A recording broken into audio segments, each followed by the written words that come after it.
మొదటి తిమోతి పత్రిక 2:1 నుంచి. మనము సంపూర్ణ భక్తియు మాన్యతయు కలిగి నెమ్మదిగాను సుఖంగాను బ్రతుకు నిమిత్తము అన్నిటికంటే ముఖ్యముగా మనుషులందరి కొరకును, రాజుల కొరకును, అధికారులందరి కొరకును విజ్ఞాపనలను, ప్రార్థనలను, యాచనలను, కృతజ్ఞతాస్తుతులను చేయవలెనని హెచ్చరించుచున్నాను. ఇది మంచిది అని మన రక్షకుడు దేవుని దృష్టికి అనుకూలమైనది అన్నది. ఆయన మనుషులందరి రక్షణ పొంది సత్యమును గూర్చిన అనుభవ జ్ఞానము గలవారే ఉండవలెనని హెచ్చరించి ఉన్నాడు. దేవుడు ఒక్కడే, దేవునికి నరునికి మధ్యవర్తియు ఒక్కడే, ఆయన క్రీస్తు యేసును నరుడు. ఈయన అందరి కొరకు విమోచన క్రయధనముగా తన్ను తానే సమర్పించుకొనెను. దీనిని గూర్చిన సాక్ష్యము యుక్తకాలమందు ఇయ్యబడును. ఈ సాక్ష్యం ఇచ్చుటకై నేను ప్రకటించిన వాడుగాను, అపోస్తులుడుగాను, విశ్వాస సత్య విషయంలో అన్యజనులకు బోధకుడుగాను నియమించబడితిని. నేను సత్యమే చెప్పుచున్నాను, అబద్ధమాడట్లేదు. కావున ప్రతి స్థలమందును పురుషులు కోపమును సైన్యము లేని వారే పవిత్రమైన చేతులెత్తి ప్రార్థన చేయవలని కోరుచున్నాను. దేవుడి వాక్యం దీవించును గాక. చిన్న ప్రార్థన చేసుకుందాం. గొప్ప దేవుడా, మహోన్నతుడా, సర్వసత్యమంతుడానికి స్తోత్రాలు ప్రభువా. ఉదయం ఎంతవరకు దేవ పాటల ద్వారా నేను ఆరాధించాము, స్తుతించాం, ఘనపరిచాం తండ్రి. ఇప్పుడు దేవని వాక్య భాగంలోకి వెళ్తుండగా దేవ కొన్ని విషయాలు మాతో మాట్లాడండి ప్రభువా. నేను గ్రహించగలిగిన మనసు మాకు దయచేయండి. మా జీవితాలు మీకు సమర్పించుకుంటా ఉన్నాం ప్రభువా, మా జీవితాలు మీకు అప్పగించుకుంటా ఉన్నాం తండ్రి. ఓ ప్రభువా, నీవే వచ్చి దేవా నేరుగా మాతో మాట్లాడండి ప్రభువా. యెహోవా పిల్లలు యెహోవా చేత ఉపదేశం పొందుదరని వాగ్దానం చేసిన దేవుడవు. ఓ దేవని సన్నిధిలో మేము ప్రార్థిస్తూ ఉండగా నీవు నేరుగా నీ స్వరమును మేము విందుముగాక. ఓ దేవని స్వరం మేము గ్రహించడానికి మనసు తెరవండి ప్రభువా, హృదయం తెరవండి ప్రభువా. మా జీవితాలకు మీరు రెమ్మని ప్రభువా. ఆ విమోచన ప్రణాళిక అంతా ఇవ్వు తండ్రి. తేటగా మేము గ్రహించగలిగిన మనసు మాకు ఇవ్వండి ప్రభు. నీకు అప్పగిస్తూ మహిమ గ్రంథ ప్రభావాలు మీరు పొందుకోమని ప్రభు అయిన యేసుక్రీస్తు నామంలో ప్రార్థిస్తున్నాం తండ్రి, ఆమేన్. అందరూ కూర్చున్నామండి. దేవుని మహిమ కలుగును గాక. ప్రభువైన యేసుక్రీస్తు నామంలో కూడి వచ్చిన సహోదరి సహోదరులందరికీ కూడా ప్రభువైన యేసుక్రీస్తు నామమున వందనాలు తెలియజేస్తా ఉన్నాను. సో మన వాక్యంలోకి వెళ్దాం. ఇక్కడ తిమోతి పత్రిక 2:1 చూసాం. మనం త్వరగా ముగించాలనుకున్నాను. కొన్ని విషయాలు మాట్లాడి త్వరగా ముగించుకుందాం. మనము సంపూర్ణ భక్తియు మాన్యతయు కలిగి నెమ్మదిగాను సుఖముగాను బ్రతుకు నిమిత్తము అన్నిటికంటే ముఖ్యంగా మనుషులందరి కొరకును, రాజుల కొరకును, అధికారులందరి కొరకు విజ్ఞాపనలు, ప్రార్థనలు, యాచనలు, కృతజ్ఞతాస్తుతులను చేయవలెనని హెచ్చరించుచున్నాను. ఇది మంచిదని మన రక్షకుడు దేవుని దృష్టికి అనుకూలమైనది అన్నది. ఆయన మనుషులందరి రక్షణ పొంది సత్యమును గురించిన అనుభవ జ్ఞానము గలవారై ఉండవాలని చేయించి ఉన్నాడు. ప్రభువైన యేసుక్రీస్తు యొక్క కోరిక, ప్రభువైన యేసుక్రీస్తు యొక్క విజ్ఞాపన ఏమిటంటే, ఆయన యొక్క లక్ష్యం ఏంటంటే మనుషులందరూ రక్షణ పొందుకొని సత్యమును గూర్చిన అనుభవ జ్ఞానము పొందుకోవాలని ప్రభువైన యేసుక్రీస్తు నిశ్చయించి ఉన్నాడు. ఖచ్చితంగా దేవుని యొక్క కుమారులు, కుమార్తెలు ఎవరైతే ఉన్నారో వాళ్ళందరూ కూడా రక్షణ పొందుకొని ఆ రక్షణ తర్వాత సత్యమును గూర్చిన అనుభవ జ్ఞానము పరిపూర్ణంగా పొందుకోవాలని దేవుడు ఎదురు చూస్తూ ఉన్నాడు. ఆమేన్. ఖచ్చితంగా ఆ యొక్క అనుభవ జ్ఞానమును, సత్యమును గూర్చిన అనుభవ జ్ఞానము మనకు లేకపోతే ఖచ్చితంగా మనము శిథిలమైపోతాం. ఖచ్చితంగా మన జీవితంలో వెనక్కి జారిపోతాం. సాతాను సంబంధమైన కార్యాలకు మనము దొరలిపోయి అందులో చిక్కుకుపోయి అతను విడిపించుకోలేని పరిస్థితుల్లోనికి మనము వెళ్ళిపోతామని పేతురు గారు కూడా ఈ విషయాన్ని కోసం రాశాడు.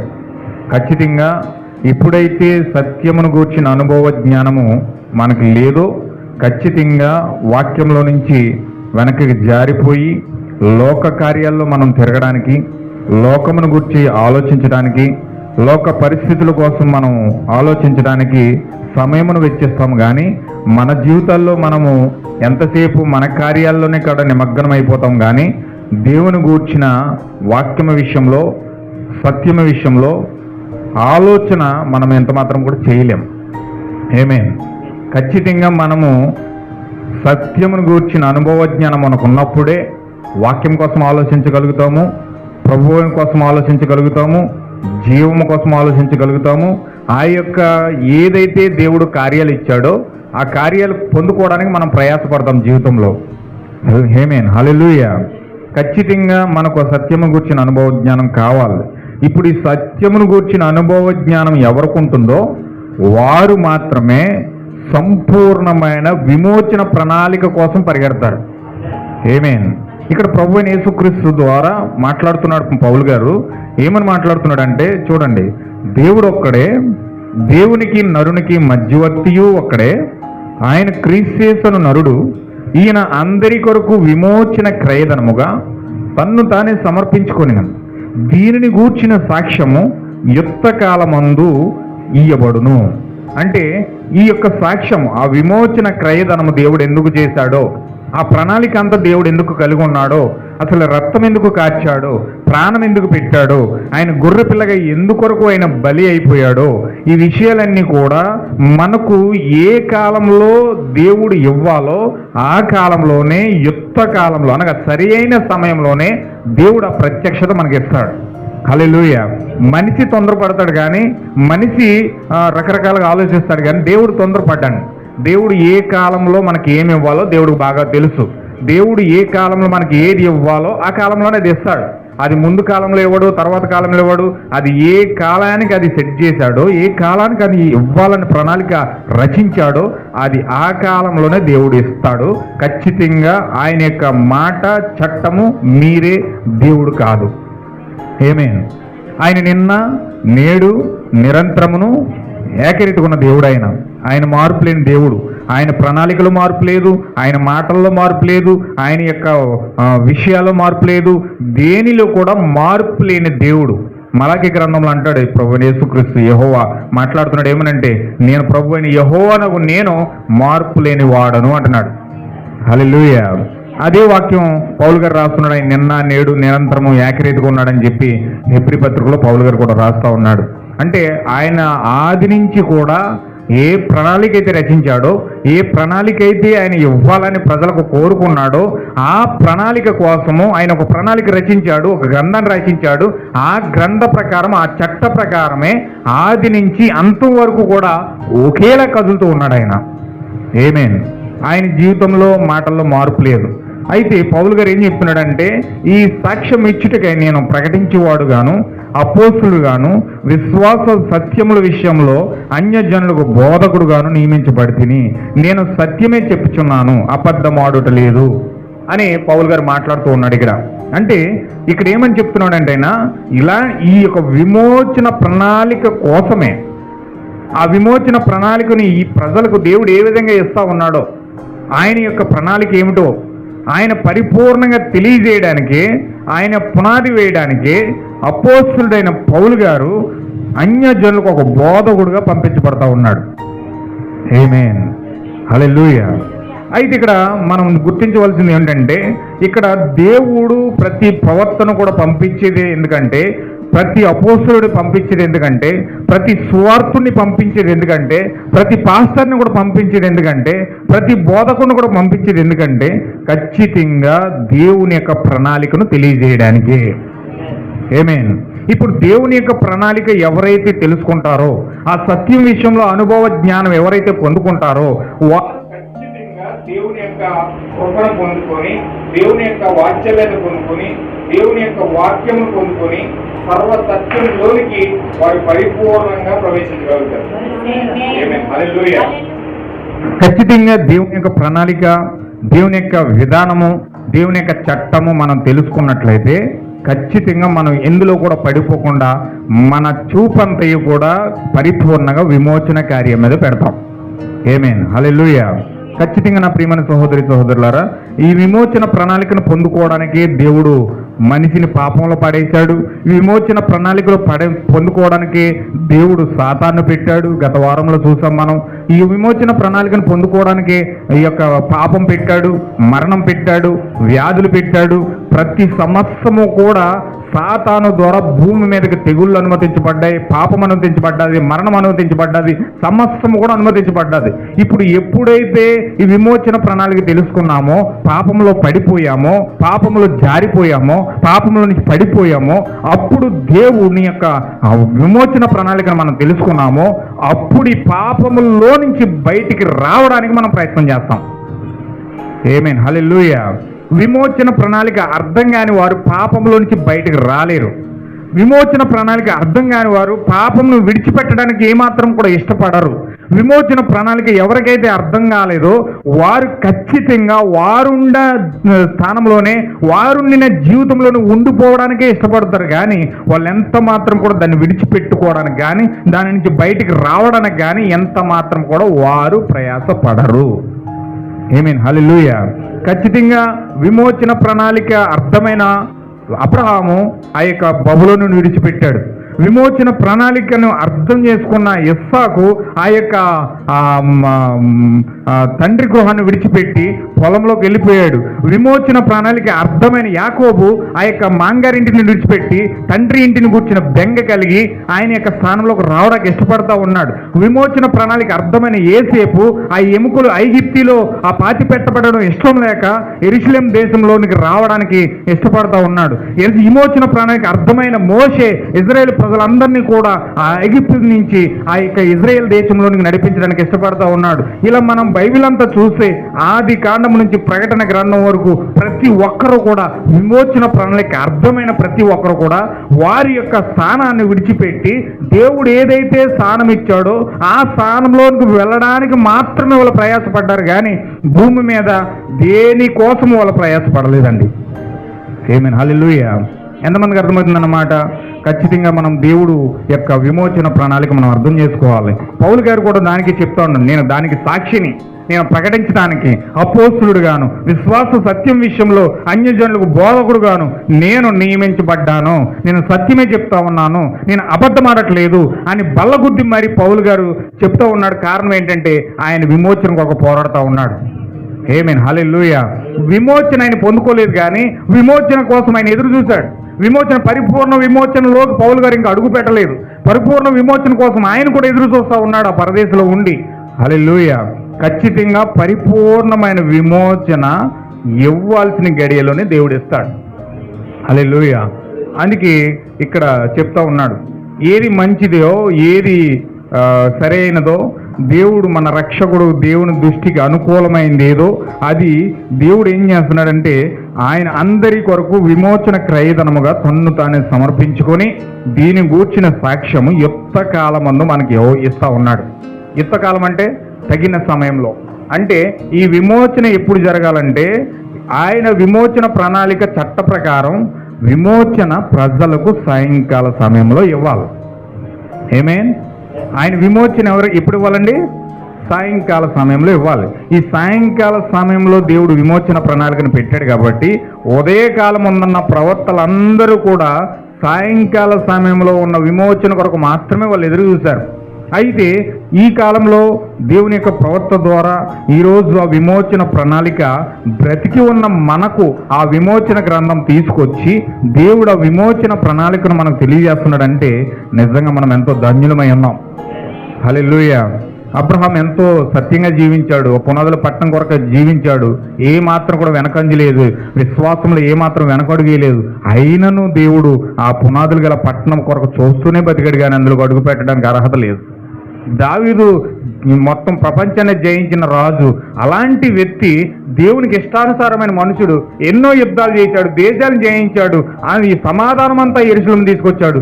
అయినను దేవుడు ఆ యొక్క పునాదులు గల పట్టణంలోకి అడుగు పెట్టడానికి దావీదుకు అవకాశం ఇవ్వలేదు. యోబు ఎంతో పరమ భక్తుడు, ఆయన శోధనను సహించిన బహు సహనశీలి, అయినా కానీ దేవుడు ఆ పునాదులు గల పట్టణంలోకి అడుగు పెట్టడానికి అవకాశం ఇవ్వలేదు.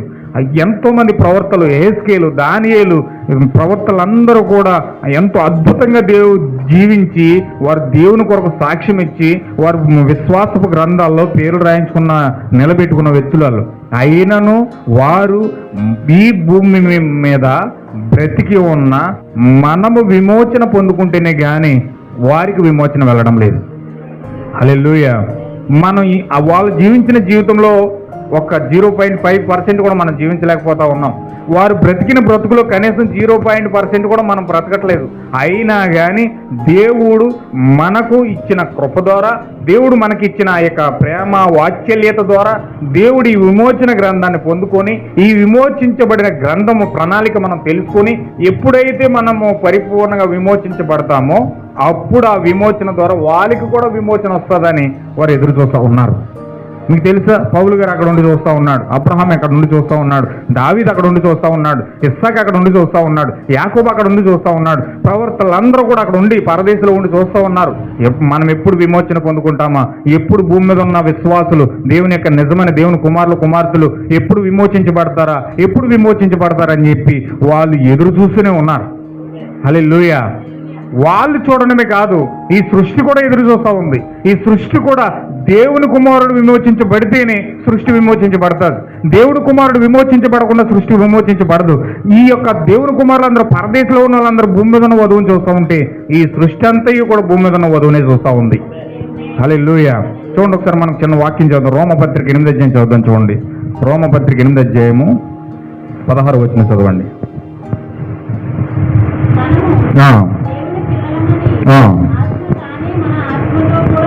సాక్ష్యం ఇచ్చుచున్నాడు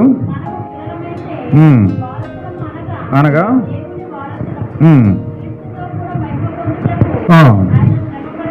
శ్రమపడిన ఎడల క్రీస్తుడు వారసులం, మన ఎడల ప్రత్యక్షము కాబోడు మహిమ ఎదుట ఇప్పటి కాలపు శ్రమలు ఎన్న తగినవి కావు అని ఎంచుచున్నాను. దేవుని కుమారుల ప్రత్యక్షత కొరకు సృష్టి మిగుల ఆశతో తేరి చూచుచు, అదనమాట.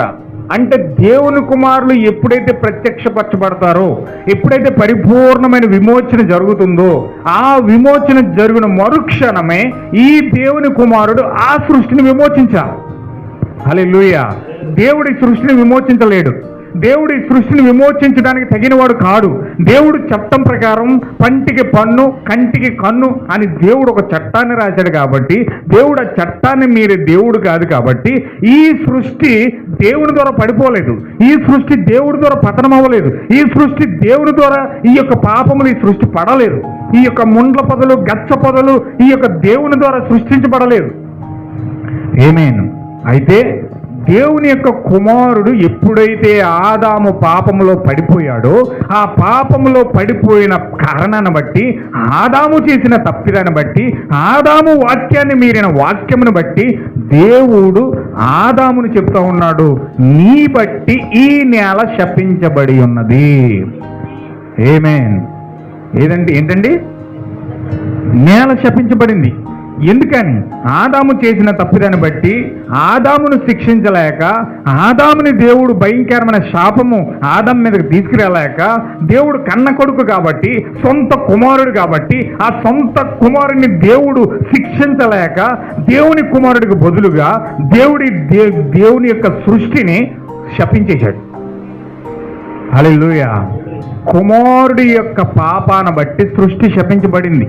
సృష్టి శపించబడింది. ముళ్ళ పొదలు గచ్చ పొదలు వచ్చేసినాయి. భయంకరమైన పాపం భయంకరంగా పెరిగిపోయింది. పల్లేరికాయలు పెరిగినాయి. అప్పటి వరకు పల్లేరికాయలు లేవట, కానీ ఎప్పుడైతే పాపం వచ్చిందో పల్లేరికాయ వచ్చేసింది. చూడండి, పల్లేరికాయ ఎప్పుడైతే దిగిందో వ్యక్తికి జ్వరం వస్తుంది. అలాగే పల్లేరికాయ లాంటి పాపం అది పట్టుకుంటే వదలదు. ఆ పల్లేరికాయ దిగిందంటే ప్యాంటుకు పట్టుకున్నదంటే వదలదు. అలాంటి పల్లేరికాయ పాపముని పల్లేరికాయతో పోల్చాడు ప్రవక్త. అంటే ఆ పల్లేరికాయ లాంటి పాపము ఎప్పుడైతే గుచ్చబడిందో మొట్టమొదటిగా భూమి మీద పల్లేరికాయలు వచ్చినాయంట. ఇప్పుడు పల్లేరికాయ లాంటి పాపం ఎప్పుడైతే అది గుచ్చబడి ఇంకా ఏమాత్రం బయటికి రాకుండా అందులోని ఇమిడిపోయి మనిషికి జ్వరం వస్తుంది. అంత స్థితిలోకి ఆ పల్లేరికాయ తీసుకెళ్తుంది. అలాగే నిజమైన దేవుని కుమారుడు సాతాను యొక్క పాపం చేత కొట్టబడి, ఆ సాతాను వంటి పల్లేరికాయ ద్వారా ముళ్ళు గుచ్చబడి, ఆ మరణపు ముళ్ళు ఆ యొక్క ఆదాములో గుచ్చబడింది కాబట్టి, ఆ యొక్క మరణపు ముళ్ళు అవ్వలో గుచ్చబడింది కాబట్టి, వీరు చేసిన తప్పిదాన్ని బట్టి, వాక్యాన్ని మీరిన ఆ పద్ధతిని బట్టి దేవుడి సృష్టిని శపించాడు. హల్లెలూయా. ఈ సృష్టి విమోచించబడాలంటే ఎవరైతే దీన్ని పాపంలో పడేయడానికి కారణమయ్యాడో, ఈ సృష్టి విమోచించబడాలంటే ఎవరైతే దీన్ని విమోచించడానికి పాపంలో పడిపోవడానికి, మరణంలో పడిపోవడానికి గచ్చ పొదలు ముళ్ళ పొదలు రావడానికి కారణమయ్యాడో ఆ వ్యక్తి విమోచించబడి ఈ సృష్టిని విమోచించాలి. ఆమేన్. అంటే ఈ వ్యక్తి విమోచించబడే వరకు సృష్టి విమోచన లేదు. అయితే దేవుడు ఏం చేస్తున్నాడంటే ఫస్ట్ సృష్టికి విమోచన రావాలంటే దేవుని కుమారుడు విమోచించబడాలి కాబట్టి ఇప్పుడు దేవుని కుమారుడు విమోచించబడడానికి దేవుడు ఒక ప్రణాళిక కలిగి ఉన్నాడు. హల్లెలూయా. ఇప్పుడు దేవుని కుమారుడు ప్రత్యక్షత పొందుకోవాలి, దేవుని పరిపూర్ణమైన జ్ఞానం పొందుకోవాలి, పరిపూర్ణమైన తన స్థానాన్ని తెలుసుకోవాలి. ఆ ప్రత్యక్షత ఎప్పుడైతే అతనికి వస్తుందో అప్పుడు దేవుడు ఖచ్చితంగా విమోచన స్థానంలోకి ఆ వ్యక్తిని తీసుకెళ్ళి ఆ వ్యక్తి ద్వారా సృష్టిని విమోచిస్తాడు. హల్లెలూయా. దేవుని నామమునకు మహిమ కలుగును గాక. చూడండి, ఆ సంపూర్ణ అనుభవ జ్ఞానం పొందుకున్న వ్యక్తులు ఎలా ఉంటారంటే, చూడండి కిందకి చదువుదాం, అదే లేఖనం చదువుదాం, 19వ వచనం. అది చదువు మళ్ళీ ఇంకో దాంట్లోకి వెళ్దాం. చూడండి 19వ వచనం చదవండి. దేవుని కుమారుల ప్రత్యక్షత కొరకు సృష్టి మిగులు ఆశతో తేరి చూచుచు కనిపెట్టుచున్నది. ఏలయనగా సృష్టి నాశనముకు లోనైన దాస్యముల నుండి విడిపించబడి దేవుని పిల్లలు పొందబో మహిమ గల స్వాతంత్రము పొందుటనందు నిరీక్షణ గలదై స్వేచ్ఛగా కాక దానిని లోపరిచిన వాని మూలముగా వ్యర్థపరచబడిను. సృష్టి యావత్తు ఇది వరకు ఏకగ్రీవంగా ములుగుచు ప్రసవ వేదన పడుచున్నదని ఎరుగుదు. అంతేకాదు ఆత్మ యొక్క ప్రథమ ఫలము నొందిన మనము కూడా దత్తపుత్రత్వము కొరకు అనగా మన దేహం యొక్క విమోచన కొరకు కనిపెట్టుచు మనలో మనము మూలుగుచున్నాము. ఆమేన్. హల్లెలూయా. విమోచన అంటే ఏంటంటే దేహము యొక్క మార్పు. ఏంటండి? శరీర మార్పు అంటారు దాన్ని. విమోచన అంటే అర్థం ఏంటంటే శరీర మార్పు. ఎప్పుడైతే శరీరము మార్చబడిందో, దేహము మార్చబడిందో అప్పుడు మనము పరిపూర్ణముగా పాప లస్ట్ వేలుతో పాప శరీరాల ఆకృతిలో ఉన్న ఈ శరీరము దేవుని యొక్క శరీరాన్ని పొందుకొని అక్షయతను పొందుకొని దేవుని యొక్క రూపంలోకి మార్చబడి మనము ఆయన పోలికగా మనం మార్చబడతా ఉన్నాము. ఆమేన్. హల్లెలూయా. యోహాను పత్రికలో అదే చెప్తున్నాడు దేవుడు. యోహాను పత్రిక 1:3 వచనంలో ఏం చెప్తున్నాడంటే 3:1 వచనంలో చూడండి ఒకసారి. యోహాను పత్రిక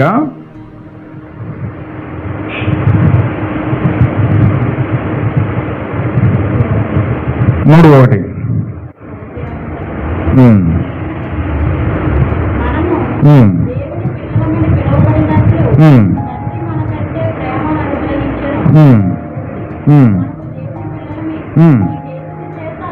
ఈ హేతువు చేత లోకం మనల్ని ఎరుగదు, ఏలయనగా అది ఆయనను ఎరుగలేదు. ప్రియులారా, ఇప్పుడు మనము దేవుని పిల్లలమై ఉన్నాము, మనం ఇక ఏమవుదుమో అది ఇంకా ప్రత్యక్షపరచబడలేదు. కానీ అంటే పౌలు గారి సమయంలో ఆ పరిపూర్ణ వాక్యం ప్రత్యక్షపరచబడలేదు, పరిపూర్ణ వాక్యం తెరవబడలేదు, విమోచన గ్రంథం తెరవబడలేదు, 7 ముద్రల గ్రంథం తెరవబడలేదు. అక్కడ వాక్యం ఇంకా తెరవబడలేదు. కాబట్టి ఇక్కడ పౌలు గారు ఏమంటున్నాడంటే మనం ఇంకా ఏమవుదు అది ఇంకా ప్రత్యక్షపరచబడలేదు. కానీ ఆయన ప్రత్యక్షమైనప్పుడు ఆయన ఉన్నట్లుగానే ఆయనను మనము చూతుము గనుక ఆయనను పోలియుందుమని ఎరుగుదుము. అంటే ఎప్పుడైతే దేవుని యొక్క ప్రత్యక్షత భూమి మీద జరిగిందో, ఎప్పుడైతే 7 ముద్రల యొక్క ప్రత్యక్షత భూమి మీద వివరించబడతా ఉందో, దేవుడు బలిష్ఠుడైన దూతగా రెండవ రాకడ యొక్క ప్రత్యక్షతగా భూమి మీదకి వచ్చి దేవుడు భూమి మీద ప్రత్యక్షత గ్రంథాన్ని తెరుస్తాడో అప్పుడు మనుషులు విమోచన పొందుకొని ఆ విమోచన కార్యములకు అడుగుపెట్టి ఆయన ఎలాగైతే ఉన్నాడో అలాగే మనము కూడా మారిపోతా ఉన్నాం. ఆమేన్. హల్లెలూయా. మనం ఈ లోక సంబంధులం కాదు కానీ, మనము లోకస్తులం కాదు కానీ, మనము దేవుని పిల్లలమై ఉన్నాం, మనము దేవుని కుమార్తెలమై ఉన్నాం, మనము దేవుని కుమారులమై ఉన్నాం. గనుక దేవుడు దేవుని కుమార్తెలకు విమోచన గ్రంథాన్ని, విమోచన ప్రణాళికను తెలియజేస్తా ఉన్నాడు. ఆమేన్. హల్లెలూయా. ఎప్పుడైతే విమోచన ప్రణాళిక వ్యక్తులకు తెలియజేయబడుతుందో, విమోచన ప్రణాళిక వ్యక్తులకు వివరించబడుతుందో, ఆ విమోచన ప్రణాళికను వారు ఎప్పుడైతే తెలుసుకున్నారో వారు ఖచ్చితంగా విమోచన గ్రంథాన్ని తెలుసుకొని దాని యొక్క అనుభవ జ్ఞానము పరిపూర్ణంగా పొందుకొని వారు ఆ అక్షయగా మారిపోతా ఉన్నారు. ఆమేన్. హల్లెలూయా. అంటే ఇది సాతాను పిల్లలు కాదు కానీ, లేకపోతే సాతాను సంబంధికులు కాదు కానీ, సాతాను బీజం ఉన్నవారు కాదు కానీ, దేవుని వాక్యం ఎవరికంటే, 7 ముద్రల గ్రంథం ఎవరికంటే, 7 ముద్రల ప్రత్యక్షత ఎవరికంటే ఖచ్చితంగా దేవుని పిల్లలకై ఉన్నది. హల్లెలూయా.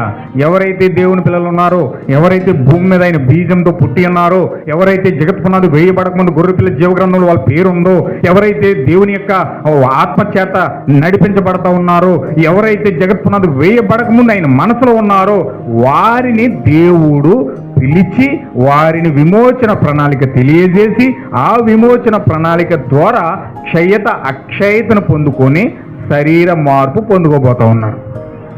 హల్లెలూయా. దీనిని మరొక పేరు పెట్టాడు ప్రవక్త ఈ కాలంలో బైబిల్లో ఉన్న ప్రకారం, రూపాంతరపరిచి శక్తి అన్నాడు. ఏంటంటే అది రూపాంతరం అంటే, రూపాంతరం అంటే అర్థం ఏంటంటే శరీరం మార్పు, దేహం యొక్క మార్పు, దానినే విమోచన, సంపూర్ణమైన విమోచన అని మనం పిలుస్తూ ఉన్నాం. హల్లెలూయా. దీని కొరకు మనం మాట్లాడుతూ ఉన్నాం కాబట్టి, ఆ విమోచన కార్యంలోకి మనం అడుగు పెడతా ఉన్నాం కాబట్టి, ఇప్పుడు ఆ విమోచన ప్రణాళిక మనం పరిపూర్ణంగా తెలుసుకున్నప్పుడు దానిని పరిపూర్ణంగా మనము పొందుకోవడానికి మనము పోరాడతాము. ఏమాత్రం కూడా నిద్రించము, ఏమాత్రము అలక్ష్యం చేయము, ఏమాత్రము దానికోసము నిర్లక్ష్యం చేయము. దానికోసం ఎంత పోరాడాలో, ఎంత ప్రార్థించాలో, ఏ విధంగా మనం సహనం కలిగి దేవుని కొరకు కనిపెట్టాలో అంత ఆ విధంగా మనం కనిపెట్టి ప్రార్థించి మొరపెట్టి దాన్ని పొందుకునే వరకు మనం నిద్రపోము. హల్లెలూయా. ఎందుకంటే ఒకవేళ మనము ఏమీ కానట్టుగా మనం నిద్రిస్తూ మన పనులు మనం నిమగ్నమవుతూ మన దారిలో మనం వెళ్ళిపోతూ లోక కార్యాలతో నిమగ్నమైతే వెళ్ళిపోతున్నామంటే ఖచ్చితంగా మనం ఇంకనూ విమోచన ప్రణాళిక మనకు చూడలేదు కాబట్టి, విమోచన ప్రణాళిక మనకు అర్థం కాలేదు కాబట్టి, మనము దాన్ని చూడలేదు కాబట్టి చూచి చూడనట్లుగా మనం ముందుకెళ్ళిపోతూ ఉన్నాం. కానీ ఖచ్చితంగా మనకు అర్థమైన మరుక్షణము దానిని ఎంత మాత్రం కూడా విడిచిపెట్టుకోవడానికి ఇష్టపడమండి. హల్లెలూయా. దాన్ని ఎంత మాత్రం కూడా మనము దాన్ని పాడు చేసుకోవడానికి, సమయము అశ్రద్ధ చేయడానికి, నిర్లక్ష్యం చేయడానికి మనం ఎంత మాత్రము వెనకడుగు ఇయ్యము. ఖచ్చితంగా దానికోసం పోరాడతాం. ఖచ్చితంగా దానికోసం దేవుడు చూడాలి, ముందు చూడమని చెప్తా ఉన్నాడు. రెండో పేతురు పత్రిక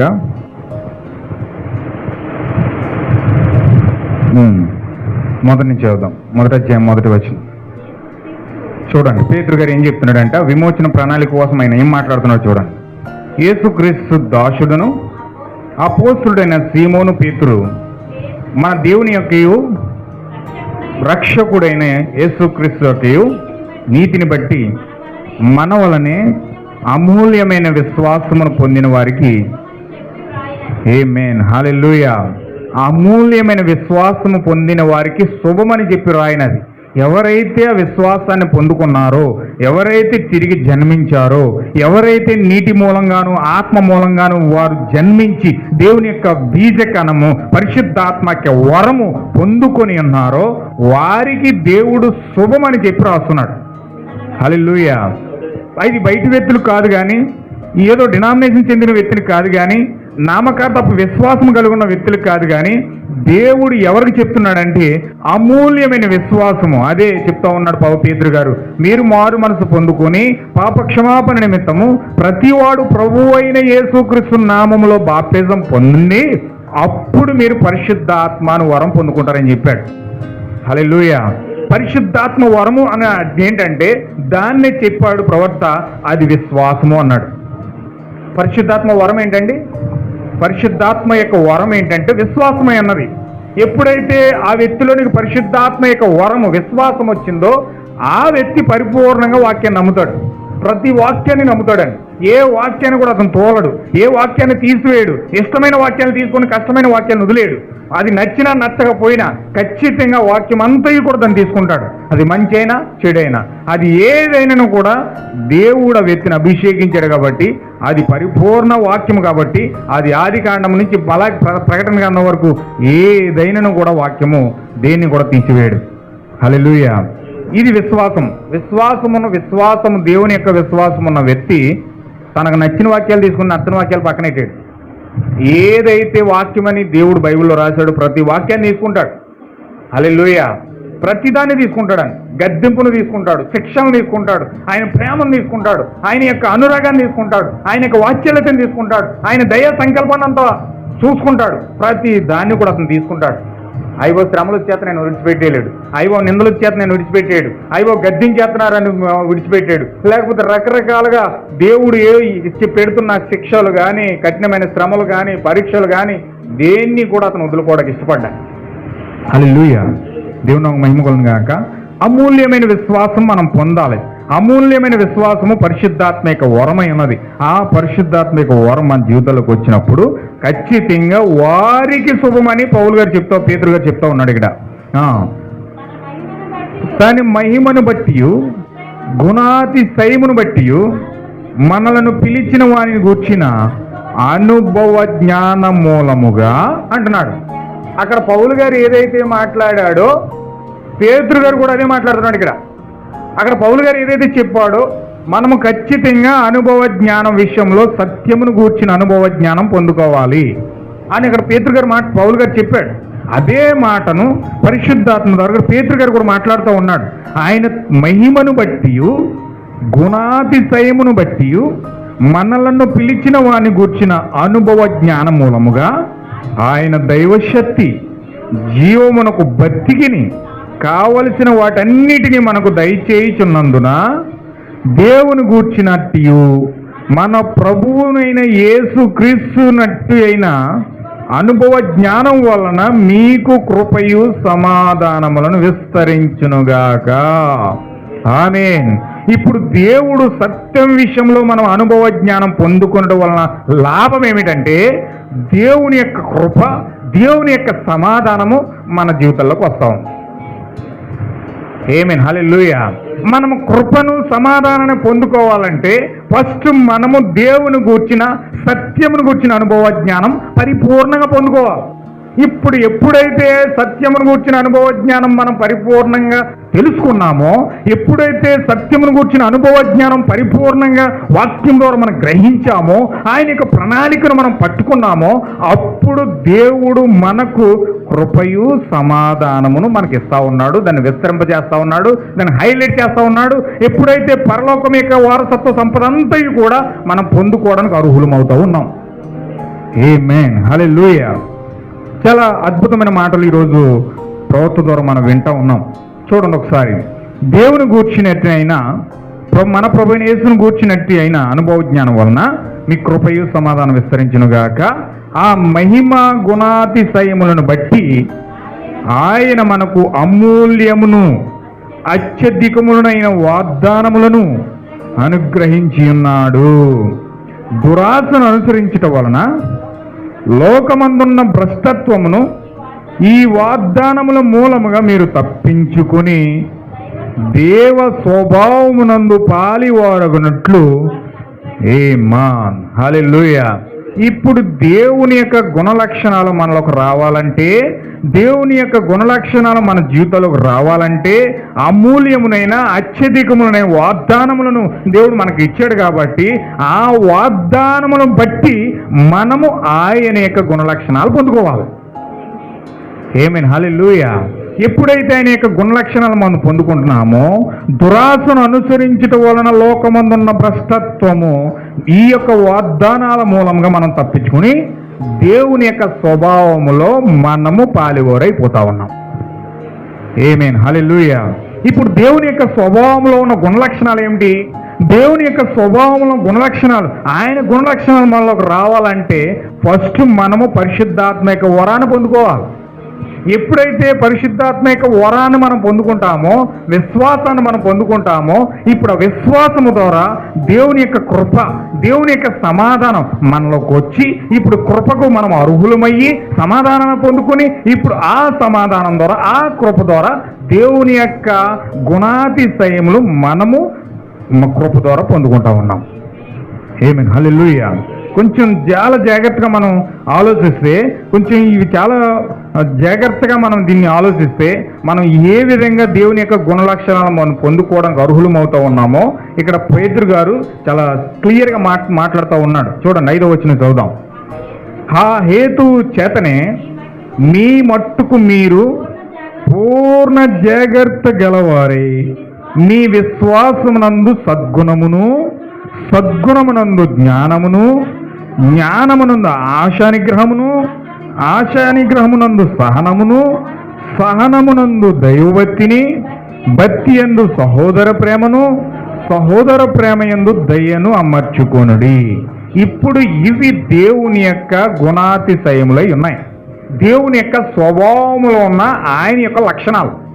దేవుని యొక్క స్వభావంలో ఉన్న దేవుని యొక్క లక్షణాలు ఏమిటంటే, ఫస్ట్ అక్కడ ఆశా నిగ్రహము, ఏమంటున్నాడు, విశ్వాసమునందు సద్గుణము, జ్ఞానము, ఆశా నిగ్రహము, సహనము, భక్తి, సహోదర ప్రేమ, దయ. ఎప్పుడైతే ఇవన్నీ వస్తున్నాయి, దీన్ని ఈ యొక్క కాలమిక ప్రవర్త పిరమిడ్ రూపంలోకి రాస్తా ఉన్నాడు.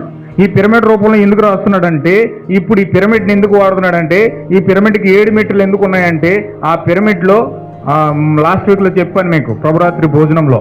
ఇప్పుడు ఆ పిరమిడ్లో ఒక మమ్మీని తయారు చేసి, ఒక అక్కడ పరిమళ ద్రవ్యపు గంధకాలన్నీ రాసి ఆ యొక్క మమ్మీని సిద్ధపరిస్తే కొన్ని రోజులు అయినప్పటికీ ఆ యొక్క మమ్మీలు మిస్ అయిపోతున్నాయి, మాయమైపోయి. చాలామంది అనుకునేవారు అందులో పెట్టి మళ్ళీ కొంతమందికి వచ్చేసరికి అందులో మమ్మీ కనిపించేది కాదు. వీళ్ళు అనుకునేవారు ఎక్కడ తాళాలు వేసేసాం కదా, లోపలికి ఎవరు వెళ్ళారు, ఎవరు దొంగలు వచ్చి పట్టుకుపోయారు, మా శవాలన్నీ దొంగలు పట్టుకుపోతున్నారు, మా శవాలన్నీ దొంగలు పట్టుకుపోతున్నారు అనుకుని ఇప్పుడు వరకు కూడా అలాగే అనుకుంటున్నారు. అందులో పెట్టిన శవం మాయమైపోతుంది, అందులో పెట్టిన మా శవం మాయమైపోతుంది. ఏమైపోతుంది అర్థం కావట్లే. అందులో ఏ విధంగా శవం మిస్ అవుతుంది ఎవరికి అర్థం కావట్లే. కానీ ఆ సుగంధ ద్రవ్యాలు పూసి ఆ మమ్మీని జాగ్రత్తగా పరిచి ఆ పిరమిడ్లో పెడుతున్నారు. ఆ పిరమిడ్లో పెట్టిన శవం కనపడట్లేదు, మిస్ అయిపోతుంది. హల్లెలూయా, దేవుని నామమునకు మహిమ కలుగును గాక. అయితే గొప్ప విషయం ఏంటంటే, ఆ మర్మం ఈ కాలంలో దేవుడు 7 ముద్రల ప్రత్యక్షత తెరిచిన తర్వాత ఆ యొక్క మర్మం అనేది పూర్తిగా బయలుపరచబడింది. ఎందుకు ఆ పిరమిడ్ ఎందుకు ఆ విధంగా మిస్ అయిపోతుందంటే, ఇందులోనే రూపాంతరపరిచే శక్తి ఉన్నది.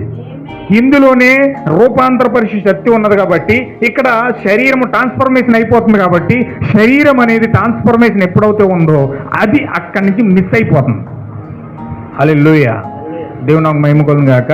చూడండి, ఇక్కడ విశ్వాసము స్టార్ట్ అవుతుంది. విశ్వాసం నందు సద్గుణం, విశ్వాసం నందు జ్ఞానం, విశ్వాసం నందు ఆశానిగ్రహం, విశ్వాసం నందు సహనం, విశ్వాసం నందు దైవభక్తి, విశ్వాసం నందు సహోదర ప్రేమ. ఎప్పుడైతే 7 మెట్లు ఎక్కి ఈ యొక్క పరిపూర్ణంగా ఈ లక్షణాలన్నీ మనం పొందుకుంటా ఉన్నామో అప్పుడు దేవుడు ఈ విశ్వాసం ద్వారా పరిపూర్ణమైన తలరాయి అనగా ప్రేమలోనికి ఆయన నడిపిస్తూ ఉన్నాడు. హల్లెలూయా. చూడండి, ఈ కాలంలో ఒక విషయం యూట్యూబ్ ద్వారా హల్చల్ అయింది. ఏంటంటే బెర్ముడా ట్రయాంగిల్ అని ఉంటుంది. బెర్ముడా ట్రయాంగిల్ అంటే అది అక్కడికి వెళ్తే ఒక 15 కిలోమీటర్ల పైన ఎగురుతున్న ఫ్లైట్ని కూడా ఆ ప్లేస్లోకి వెళ్ళినప్పుడు కిందకు లాగేస్తుంది. ఒక 15 కిలోమీటర్ల ఓడ సముద్రంలో ప్రయాణం చేస్తుంటే ఆ 15 కిలోమీటర్ల ఉన్న ఓడ కూడా ఆ ప్రవాహానికి బాగా ఫ్లోటింగ్ ఎక్కువైపోయి అది వచ్చేసి ఇందులో పడిపోతుంది, మిస్ అయిపోతుంది. అది ఎక్కడ పడుతుందో ఎవరికి తెలియట్లేదు. ఆ విమానం ఎక్కడికి వెళ్ళిపోయిందో ఎవరికి తెలియట్లేదు. ఆ ఓడ ఎక్కడికి వెళ్ళిపోతుందో ఏమిటి ఎవరికి తెలియట్లేదు. ఆ ప్లేస్లోకి ఏది వెళ్ళినా సరే అది ఆకర్షించేసి వెళ్ళిపోతుంది. దాన్ని ఈ యొక్క కాలపు వ్యక్తి కొంతమంది దాన్ని కొలతేశారు. అసలు అక్కడ ఏం జరుగుతుంది, కొన్ని వేల ప్లేట్లు మిస్ అయిపోయినాయి, కొన్ని వేల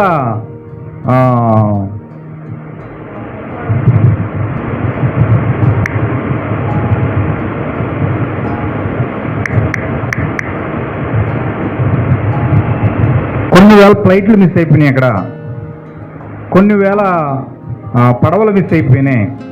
ఏమైంది ఏంటని అక్కడ పరిశీలన చేస్తే దాన్ని ఎంత ఆకర్షించబడుతుందో ఆ ప్లేస్ అంతా కొలిస్తే ఆ సముద్రంలో ప్లేస్ అంతా ఎలా వచ్చిందంటే పిరమిడ్ ఆకారంలో ఉంది. అది ఎలా ఉందండి, అది పిరమిడ్లా ఉంది. ఇలా పిరమిడ్లా ఉండి సేమ్ ఇదే పిరమిడ్లా ఉంది. ఆ సముద్రంలో భాగం అంతా పిరమిడ్లా ఉంది. అదంతానే ఈ ప్లేస్లోకి ఏది వచ్చినా సరే ఓడతే ఓడలాగేస్తుంది, విమానం వస్తే విమానంలాగేస్తుంది. హల్లెలూయా. అది పడిన తర్వాత ఎక్కడ పడుతుందో కూడా ఎవరికి తెలియట్లే, అంత వేగంతో అది లాగేస్తుంది. హల్లెలూయా. ఈజిప్ట్ పిరమిడ్లో కూడా అదే జరుగుతూ ఉంది. అక్కడ శవాలు మిస్ అయిపోతూ ఉన్నాయి. అంటే ఈ యొక్క కాలమిక ప్రవర్తి ఏం చెప్పాడంటే అక్కడ ఆ పిరమిడ్లో ఏం జరుగుతుందంటే రూపాంతర పరిశు శక్తి జరుగుతూ ఉంది. అక్కడ బాడీ ట్రాన్స్ఫర్మేషన్ జరుగుతూ ఉంది, రూపాంతరం జరుగుతూ ఉంది. ఎప్పుడైతే అక్కడ ట్రాన్స్ఫర్మేషన్ జరిగిందో గురుత్వాకర్షణ శక్తి అక్కడ కోల్పోయి ఆ శరీరాలు మిస్ అయిపోతూ ఉన్నాయి. హల్లెలూయా. ఇప్పుడు ఈ కాలమే ప్రవర్తన చెప్తున్నాడంటే ఇప్పుడు ఈ పిరమిడ్ ఆత్మ సంబంధమైన పిరమిడ్, దేవుని యొక్క లక్షణాలు ఎప్పుడైతే 7 గుణ లక్షణాలు నీలోకి వచ్చే పిరమిడ్గా ఎప్పుడైతే కట్టపడ్డావో అప్పుడు నీ శరీరము ట్రాన్స్ఫర్మేషన్ అయిపోతుంది, రూపాంతరపరచబడిపోతుంది, శరీరం మార్చబడిపోతుంది. అక్కడ ఎప్పుడైతే శరీరం మార్చబడుతుందో గురుత్వాకర్షణ శక్తి అది కోల్పోయి దేవుని యొక్క ఆత్మను పొందుకొని క్షయత అక్షయతగా మారి ఈ శరీరం ఇమీడియట్లీ మధ్యాకాశంలోకి ఎగిరిపోతా ఉంది. హల్లెలూయా. దేవుని మహిమ కలుగును గాక. ఎంతమందికి అర్థమవుతున్నమాట అండి? ఖచ్చితంగా ఇప్పుడు మనము ఈ యొక్క కార్యాలన్నీ కూడా విశ్వాసం ద్వారానే పొందుకుంటున్నాం. విశ్వాసం ద్వారానే సద్గుణం పొందుకోవాలి, విశ్వాసం ద్వారానే జ్ఞానం పొందుకోవాలి, విశ్వాసం ద్వారానే ఆశానిగ్రహం పొందుకోవాలి, విశ్వాసం ద్వారా సహనం పొందుకోవాలి, విశ్వాసం ద్వారానే దైవభక్తి పొందుకోవాలి, విశ్వాసం ద్వారానే సహోదర ప్రేమ పొందుకోవాలి. ఈ యొక్క కార్యాలన్నీ కూడా మనం మెయిన్ పొందుకోవాల్సింది ఏంటంటే విశ్వాసమై ఉన్నది, అమూల్యమునైన విశ్వాసం. ఇప్పుడు ఎప్పుడైతే నీవు ఈ స్థానంలోకి వస్తావో, ఈ స్థానంలోకి వచ్చిన తర్వాత ఇది సంపూర్ణ విమోచన. ఇప్పుడు సహోదర ప్రేమ దాటి ఎప్పుడైతే పరిశుద్ధాత్మ కార్యంలోకి వచ్చావో ఇక్కడ నీకు సంపూర్ణమైన విమోచన ఉంది. ఈ విమోచన ఎప్పుడైతే అయ్యిందో అప్పుడు నువ్వు తలరాయిలోని పుట్టావు. హల్లెలూయా. ఇప్పుడు ఖచ్చితంగా మనకు విమోచన కావాలి. విమోచన పొందుకుంటేనే మనం ఆ తలరాయిని కలుసుకోగలుగుతాం. తలరాయి అనగా ప్రభువైన యేసుక్రీస్తు అయి ఉన్నాడు, సంపూర్ణ దైవత్వమై ఉన్నది. ఇప్పుడు ఆ సంపూర్ణ దైవత్వాన్ని మనం కలుసుకోవాలంటే ఖచ్చితంగా విమోచన కావాలి. అయితే దేవుని యొక్క మహాకృపను బట్టి ఈ కాలం యొక్క ప్రవక్త విలియం మ్యారియన్ బ్రాహం ద్వారా ఈ కాలంలో దేవుడు ఆ సంపూర్ణ వాక్యాన్ని తీసుకొచ్చి ఇప్పుడు ఆ సంపూర్ణ వాక్యము 7 ముద్రల గ్రంథాన్ని తీసుకొచ్చి 7 ముద్రల యొక్క ప్రత్యక్షత ద్వారా దేవుడి సంపూర్ణమైన విమోచనను మనకు తెలియజేశాడు. హల్లెలూయా. గత వారం మనం చూసాం, అబ్రహాంలో విమోచన చూసాం. ఇప్పుడు అబ్రహాంలో విమోచన ఏం జరుగుతుందంటే అబ్రహాంలో విమోచన మనం చూసాం. ఇప్పుడు అబ్రహాము విమోచన ఎలా జరిగిందంటే విమోచన అనగా బయటికి రావడం, రెండోది ఏంటండి ఏమండి లోపలికి వెళ్ళడం. 1 బయటికి రావడం, 2 లోపలికి వెళ్ళడం. ఈ విమోచన కార్యం ఎప్పుడైతే మన జీవితంలోకి వస్తుందో ఇప్పుడు అబ్రహాంలో దాన్ని చూసాం మనం. ఆయన బబులోను నుంచి బయటకు వచ్చాడు. బబులోను నుంచి ఎప్పుడైతే బయటకు వచ్చాడో బయటకు వచ్చిన మరుక్షణమే మనం చూద్దాం ఒకసారి ఆదికాండము. కొంచెం జాగ్రత్తగా మీరు కొన్ని విషయాలు పట్టుకోవాలి.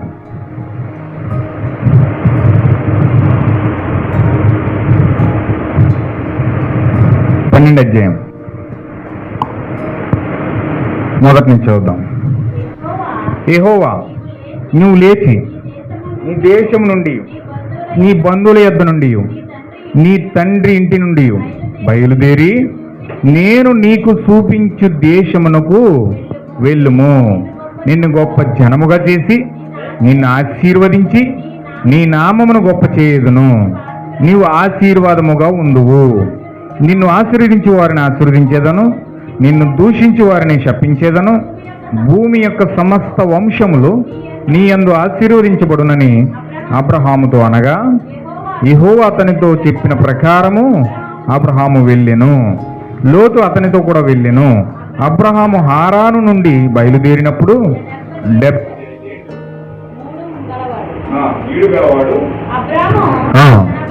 తన భార్య అయిన శారాను, తన సహోదరుని కుమారుని లోతును హారానులో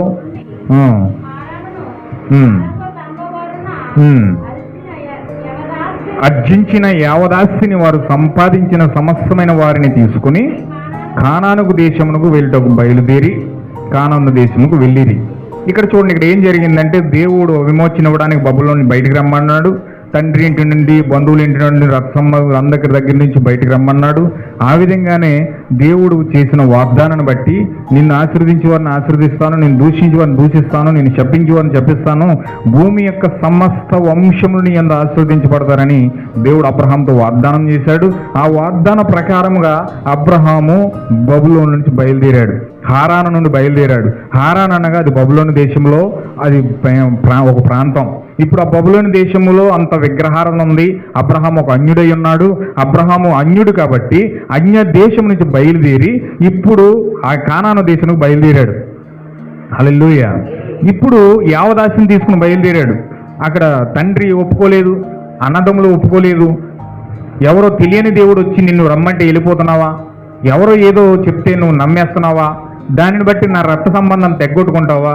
లేదా నా కుటుంబాన్ని నుంచి వెళ్ళిపోతావా? నువ్వు నేనెంత కష్టపడి పెంచాను నిన్ను, ఎంతో పోరాడి నిన్ను పెంచాను నిన్ను, అది చేశాను ఇది చేశానని చెప్పి ఆ యొక్క తల్లిదండ్రులు ఎంతో ఆవేదన చెందుతూ ఉన్నారు, ఎంతో బాధపడుతూ ఉన్నారు, ఎంతో కుమిలిపోతూ ఉన్నారు. అయితే దేవుని యొక్క చిత్తాన్ని బట్టి అబ్రహామును వేరు చేయాలనుకుంటున్నాడు కాబట్టి, అబ్రహాము దేవుని యొక్క కుమారుడై ఉన్నాడు కాబట్టి, ఆ విమోచన ప్రణాళికలో అబ్రహాము భాగమై ఉన్నాడు కాబట్టి దేవుడు అబ్రహామును వేరు చేసి అబ్రహామును ఆ ఊరు నుంచి, బంధువుల నుంచి, ఇంటి నుంచి, ఆ రక్త సంబంధికులందరి నుంచి వేరు చేసి దేవుడు వారిని ఎక్కడికి నడిపిస్తున్నాడంటే కానాను దేశంలో నడిపిస్తా ఉన్నాడు.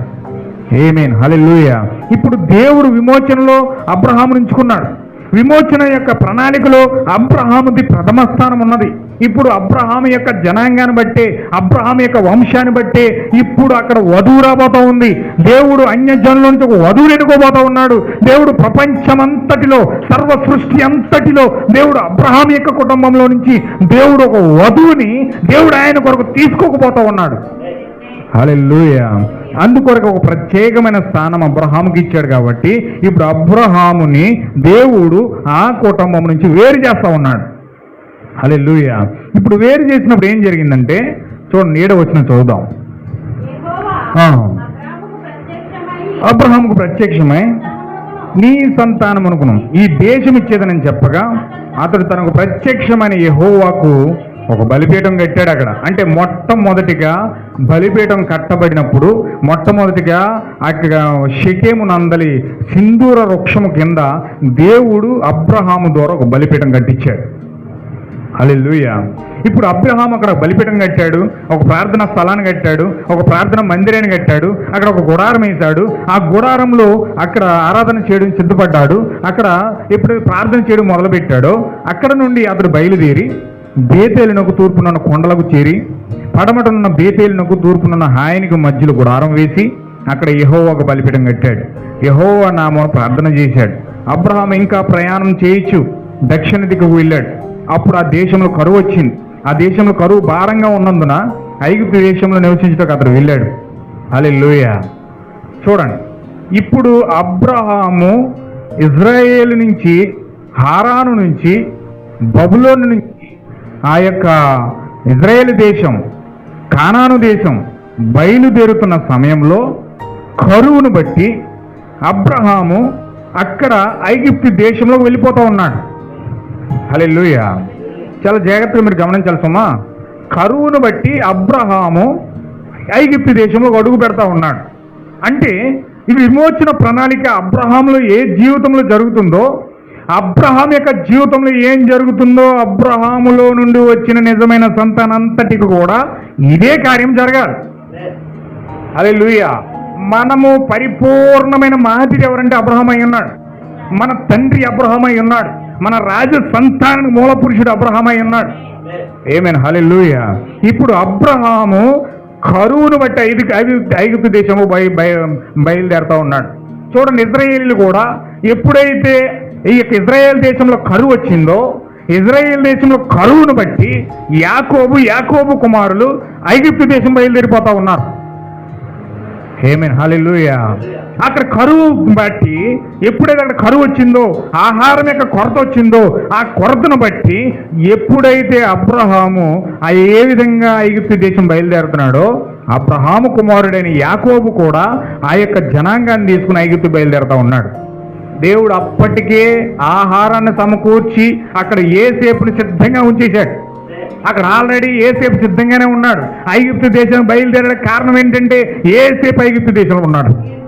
యేసుక్రీస్తు కుమారుడు, దేవుని యొక్క కుమారుడు, అసలైన దైవత్వం కలిగిన కుమారుడు, అసలైన దేవుని స్థానానికి యోగ్యుడైన వాడు ఐగుప్తు దేశంలో ఉన్నాడు. కాబట్టి ఇక్కడ అబ్రహాము ఐగుప్తు దేశంలోకి వెళ్తా ఉన్నాడు. ఆమేన్, హల్లెలూయా. ఆహారం ఐగుప్తు దేశంలో ఉంది. అసలు సమృద్ధిగా దొరికే ఆహారం ఎక్కడ దొరుకుతుందంటే ఇజ్రాయేల్ దేశంలో దొరకాలి. దేవుడు ఆశీర్వదించిన భూమి అది, పాలు తేనెలు ప్రవహించు దేశం అది. అది అద్భుతమైన దేశం అది. అక్కడ పెట్రోల్ కరువు లేదు, అక్కడ డీజిల్ కరువు లేదు, ఆహారం కరువు లేదు, సమస్తము వెండి బంగారాల కరువు లేదు, సమస్తము ఆస్తి ఐశ్వర్యాలు అద్భుతంగా ఉన్న ప్రాంతం అది. అలాంటి దేశంలో కరువు తెప్పించి దేవుని కుమారుని కలుసుకోవడానికి ఐగుప్తు దేశం పంపిస్తున్నాడు. హల్లెలూయా. దేవుని యొక్క నామమునకు మహిమ కలుగును గాక. నిజముగా మనకి ఎన్ని ఉన్నా ఎన్ని లేకపోయినా ఏం కలిగి ఉన్నా ఎంత మంచి ఆరోగ్యం ఉన్నా ఖచ్చితంగా దేవుని కుమారుని నువ్వు కలుసుకోవాల్సిన స్థానంలోకి వచ్చేటప్పటికి నిన్ను ఒంటరి చేసి పడేస్తాడు. హల్లెలూయా.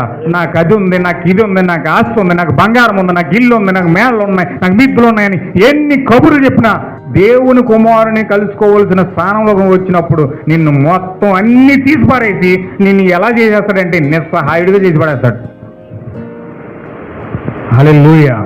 దేవుని యొక్క చట్టం అండి అది, దేవుని యొక్క రూల్ అది, దేవుని యొక్క ప్రణాళిక, విమోచన ప్రణాళికలో భాగం అది. నువ్వు ఎప్పుడైతే దేవుని కుమారుని కలుసుకోవడానికి నువ్వు వెళ్ళడానికి సిద్ధమవుతున్నావో, నీ స్థానంలోకి వెళ్ళడానికి నువ్వు ఎప్పుడైతే సిద్ధపడుతున్నావో నువ్వు అన్ని ఖాళీ అయిపోవాలి. ఖాళీ అవ్వకుండా, నిరుపయోగమైన పాత్రగా మారకుండా, నిస్సహాయ స్థితిలో నువ్వు వెళ్లకుండా నీవు ఖచ్చితంగా దేవుని యొక్క స్థానం వైపు నువ్వు చూడలేవు. నువ్వు దేవుని స్థానాన్ని చూడాలంటే, దేవుని యొక్క కృపను చూడాలంటే, దేవుని యొక్క కృపను నువ్వు పొందుకోవాలంటే ఖచ్చితంగా నిస్సహాయ స్థితిలో నేను తీసుకెళ్ళిపోతాడు దేవుడు. యాకోబు అనుకున్నాడు, మోసగాడు యాకోబు అనగా మోసగాడు. తండ్రిని మోసం చేశాడు, అన్నను మోసం చేశాడు, మంగారిని మోసం చేశాడు, సిరి సంపదలన్నీ సంపాదించుకున్నాడు, భార్యలు వచ్చేశారు, పిల్లలు వచ్చేశారు. ఇంకా ఎంత అసలు అతనికి సౌకర్యానికి కానీ సుఖానికి కానీ ఏది కరువు లేదు. ధనధాన్యాలు ఉన్నాయి, భార్యలు ఉన్నారు, పిల్లలు ఉన్నారు, ఆస్తి ఉంది, బంగారం ఉన్నాయి, ఎడ్లున్నాయి, గొర్రెలు ఉన్నాయి, మేకలున్నాయి. ఎంతో సిరి సంపదలు కలిగిన వ్యక్తిగా మారిపోయాడు. అంతగా సామర్థ్యం కలిగిన ఆ వ్యక్తి దేవుణ్ణి కలుసుకునే స్థానంలోకి వచ్చేటప్పటికి, దేవుడు ఆ ఎబ్బేవుకి రేవు దగ్గర తీసుకెళ్ళేటప్పటికి ఆ వ్యక్తిని ఒక నిస్సహాయుడిగా చేసేసి అన్ని తీసేసి ఒంటరిగా చేసి పడేసి దేవుణ్ణి గోజాడి దేవుని పాదాలను బతిమాలి దేవుణ్ణి పొందుకునే వరకు విడిచిపెట్టకుండా పోరాడేంత స్థితిలోనికి దేవుడు తీసుకెళ్ళాడు. హల్లెలూయా. నిజముగా ఎన్ని కలిగి ఉన్నా దేవుని కుమారుని యొక్క స్థానంలోనికి రావడానికి నీ సమయం ఆసన్నమైనప్పుడు నీ ఒంటరి అయిపోతావు. నువ్వు ఖచ్చితంగా ఒంటరి అవుతావు. ఖచ్చితంగా ఎవరు నీ పక్షాన్ని నిలబడరు, ఎవరు నీ ఎదురు నిలబడరు, ఎవరు నీకు సహాయం చేయరు, ఎవరు కూడా నీ తోడు ఉండరు, దేవుడు కూడా నీ దగ్గరికి రాడు. అలాంటి స్థితిలోని దేవుడిని తీసుకెళ్తాడు. హల్లెలూయా. ఆ స్థానంలోకి నువ్వు వెళ్ళాలంటే, ఆ స్థానం నువ్వు పొందుకోవాలంటే, దాని వైపు నువ్వు చూడాలంటే నిన్ను దేవుడు నిస్సహాయుడిగా చేసి పడేస్తాడు. ఆ నిస్సహాయితలో నుంచి నువ్వు సహాయం కోరినప్పుడు, దేవుని యొక్క బలిపీఠాన్ని ఆశ్రయించినప్పుడు, దేవుని యొక్క కృపను బతిమాలుకున్నప్పుడు, దేవుని యొక్క బలిపీఠ మీద పోరాడినప్పుడు, అప్పుడు దేవుడు నిన్ను నీ స్థానంలోకి నడిపిస్తాడు. హల్లెలూయా. దేవుని నాకు మహిమ కలుగును గాక. ఇక్కడ ఐగుప్తులో అబ్రహాము ఏం చేస్తున్నాడు చూడండి. అక్కడ ఐగుప్తు వెళ్ళిపోయాడు. ఐగుప్తులోకి వెళ్ళిపోయిన తర్వాత అతడు ఐగుప్తులో ప్రవేశించినప్పుడు అతడి భార్య శారయి, ఇదిగో నువ్వు చక్కని దాని అని ఎరుగుదును, ఐగుప్తులు నిన్ను చూసి ఈమెని ఇతని భార్య అని చెప్పి నన్ను చంపి నన్ను బ్రతకనయ్యరు, నీ వలన నాకు మేలు కలుగునట్లు, నిన్ను బట్టి నేను బ్రతుకున్నట్లు నీవు నా సహోదరుని దయచేసి చెప్పుమనేను. అబ్రహాము ఐగుప్తులు చేరినప్పుడు ఐగుప్తుల స్త్రీ మిక్కిలి సౌందర్యవతియు ఉండట చూసి ఫరో యొక్క అధిపతులను ఆమెను చూసి ఫరో ఎదుట ఆమెను పొగిడిరి గనుక ఆ స్త్రీ ఫరో ఇంటికి తేబడిను. చూడండి, ఇతను ఎప్పుడైతే ఐగుప్తులను ప్రవేశించాడో, ఐగుప్తులోకి ప్రవేశించిన మరుక్షణమే అక్కడ ఐగుప్తుల యొక్క పాపం చాలా భయంకరంగా ఉందండి. వాళ్ళు చాలా భయంకరమైన వ్యభిచారులు, భయంకరమైన జారత్వం చేసే వ్యక్తులు, భయంకరంగా అమోరి లేక పాపము అక్కడ వారి మధ్యలో ఉంది. చాలా భయంకరమైన పాపం ఏలుబడి చేస్తూ ఉంది. అక్కడ కేవలం కామానికి ఇచ్చిన వాల్యూ దేనికి ఎవరండి? అందంగా ఒక స్త్రీ కనపడిందంటే ఆమె భర్త పక్కన ఉన్నా సరే భర్తను చంపేసే అవసరం మీద స్త్రీని తీసుకెళ్ళిపోతారు. అలాంటి భయంకరమైన వ్యక్తులు అక్కడ ఉన్నారు. అక్కడ చట్టాలు వారి పక్కనే ఉన్నాయి, వారి రాజ్యాలు వారి పక్కనే ఉన్నాయి, వారి సైన్యాలు వారి పక్కనే ఉన్నాయి, వారి జీవితం అంతయు కూడా దానిపైనే వారు పునాదులు వేసుకున్నారు. ఆమేన్, హల్లెలూయా. ఈ కాలంలో పరిస్థితులు ఉన్నట్లుగానే పాపం చేసేవాడికేమో సింహాసనాలు ఉంటాయి, పరిశుద్ధంగా జీవించినోడికి మొండ్ల కిరీటాలు ఉంటాయి. పరిశుద్ధంగా యథార్థంగా ఎవరైతే జీవిస్తారో వాళ్ళకి వెన్నుపోట్లు తప్పవు, వారికి మొండ్ల కిరీటాలు తప్పవు, వారికి కొరడా దెబ్బలు తప్పవు, వారికి మాటలు తప్పవు, నిందలు తప్పవు, భయంకరమైన శ్రమలు తప్పవు, ఆటుపోట్లు తప్పవు, భయంకరంగా కార్యాలన్నింటి గుండా నిజమైన యథార్థంగా జీవించే వాళ్ళు వెళ్తే, నటించేవాళ్ళు, పాపం చేసేవాళ్ళు, పాపాన్ని ప్రేమించేటోళ్ళు, పాపం కోసం ఆకర్షితులయ్యేటోళ్ళు, పాపమును 10 మందికి నేర్పించేటోళ్ళు అయితే వారికి సింహాసనాలు ఇచ్చి బహుమతులు ఇచ్చి వారిని ఎంకరేజ్ చేస్తారు. అలాంటి దేశము ఈ యొక్క ఐగుప్తు దేశం. హల్లెలూయా. మీకు తెలుసా ఐగుప్తు కల్చరే ప్రపంచమంతా పాకిందని, ఐగుప్తు కల్చరే బబులోన్ వెళ్ళిందని, ఆ బబులోన్ నుంచి ప్రపంచమంతా పాకిందని మీకు తెలుసా? ఇప్పుడు ప్రపంచమంతా నడిచేది ఐగుప్తు కల్చరే. ఇప్పుడు ప్రపంచమంతా నడిచేది ఐగుప్తు యొక్క సిస్టమే. ప్రపంచమంతా నడిచి ఐగుప్తు యొక్క కార్యక్రమాలు నడుస్తూ ఉన్నాయి. అక్కడ పాపాన్ని ప్రేమించే టొక్కులు ఎక్కువ. దేవుడు ఎవరంటే వాళ్ళకి ఫరోయే దేవుడు, అక్కడ అబిమెలెకే దేవుడు, వేరే వ్యక్తి అక్కడ దేవుడు కాదు, మనిషే దేవుడు. అక్కడ దేవుడుగా లేడు. దేవుడుగా ఎప్పుడైతే పక్కకి వెళ్ళిపోయాడో ఖచ్చితంగా అక్కడ మనిషి దేవుడు అవుతూ ఉన్నాడు. ఆ యొక్క ఐగుప్తు దేశంలో ఒక మనిషి దేవుడిగా ఎలబడతా ఉన్నాడు. ఇప్పుడు ఎలాగైతే మనుషులు దేవుళ్ళుగా ఎలబడతా ఉన్నారో వాళ్ళకి వాళ్ళే దేవుళ్ళు అయిపోతూ ఉన్నారు. ప్రతి దానికి వారికి వాళ్ళే దేవుళ్ళ ఫీల్ అయిపోతూ ఉన్నారు. ప్రతి దానిలోనూ కూడా వారికి ఒక దేవుడిని పెట్టుకుంటా ఉన్నారు. ప్రతి దానిలో కూడా ఒక దేవుడిని ఏర్పాటు చేసుకుంటా ఉన్నారు. కులానికో దేవుడు, మతానికో దేవుడు, వర్గానికో దేవుడు, పేటకో దేవుడు, ఇలా రకరకాలుగా అక్కడ ఎలాగైతే ఉందో పరిస్థితి ఇక్కడ అలాగే ఉంది. దేవుని నామమున మహిమ కలుగును గాక. అయితే ఖచ్చితంగా అక్కడ ఎప్పుడైతే అబ్రహాం వెళ్ళాడో ఈ పరిస్థితిని అంతా చూశాడో, ఆ భయంకరమైన కార్యాలను చూశాడు, అబద్ధాలు ఆడడం మొదలెట్టాడు. దేవుని కుమారుడు ఐగుప్తులోనికి వెళ్ళి అబద్ధాలు ఆడడం మొదలెట్టాడు. భార్య అని చెప్పుకోవడానికి అర్హత లేక, భార్య అని చెప్తే ఎక్కడ ప్రాణాలు తీసేస్తారేమో అని చెప్పి భయపడి అతను ఏం చేస్తున్నాడంటే ఈమె నా చెల్లని చెప్పేశాడు. హల్లెలూయా. ఎంతమందికి అర్థమవుతుందండి? అక్కడ ఇజ్రాయేల్ ప్రజలు ఎలాగైతే ఐగుప్తులో ఉండి ఫరోకు బానిసలైపోయి ఏ విధంగా ఫరో వాళ్ళని వాడుకుంటూ వాళ్ళని భయంకరంగా వెట్టి కార్యాలు చేస్తూ ఆ బానిసలైపోయి అబద్ధాల్లో మోసాల్లోని వారు మమేకమైపోయారో, అలాగే అబ్రహాం కూడా అలాగే ఇక్కడ అబద్ధాలు ఆడుతున్నాడు. చూడండి, ఎప్పుడైతే మనం దేవుని వాక్యాన్ని విడిచిపెట్టి, వాగ్దాన దేశాన్ని విడిచిపెట్టి, దేవుడు ప్రేమించిన వాక్యాన్ని విడిచిపెట్టి, దేవుని యొక్క వాగ్దాన దేశం పరిశుద్ధాత్మ అన్నది ఎప్పుడైతే పరిశుద్ధాత్మను విడిచిపెట్టి మనం ఎప్పుడైతే బయటకు తిరుగుతున్నామో, పరిశుద్ధాత్మను పొందుకోకుండా ఎవరైతే నిర్లక్ష్యం చేసి బయటే తిరుగుతూ ఉన్నారో వాళ్ళ జీవితాల నిండా అబద్ధాలే ఉంటాయి, వాళ్ళ జీవితాల నిండా మోసాలే ఉంటాయి.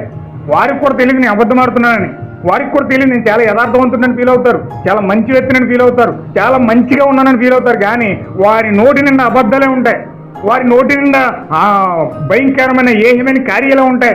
ఎప్పుడైతే వాగ్దాన దేశమైన పరిశుద్ధాత్మను విడిచి మనం ఎప్పుడైతే బయట తిరుగుతున్నామో వేహ్యమైన జీవితం అంతా జీవిస్తూ ఉంటాం. నీతిమంతులుగా ఫీల్ అవుతాం కానీ నీతిమంతులం కాదు, పరిశుద్ధులుగా ఫీల్ అవుతాం కానీ పరిశుద్ధులం కాదు. చాలా దేవుని యందు భయభక్తులు కలిగిన వ్యక్తుల్లో ఫీల్ అవుతాం కానీ భయభక్తులు లేవు మనలో. హల్లెలూయా. ఖచ్చితంగా దేవుని యొక్క పరిశుద్ధాత్మను విడిచినప్పుడు మన జీవితం పతనావస్థకి వెళ్తుంది.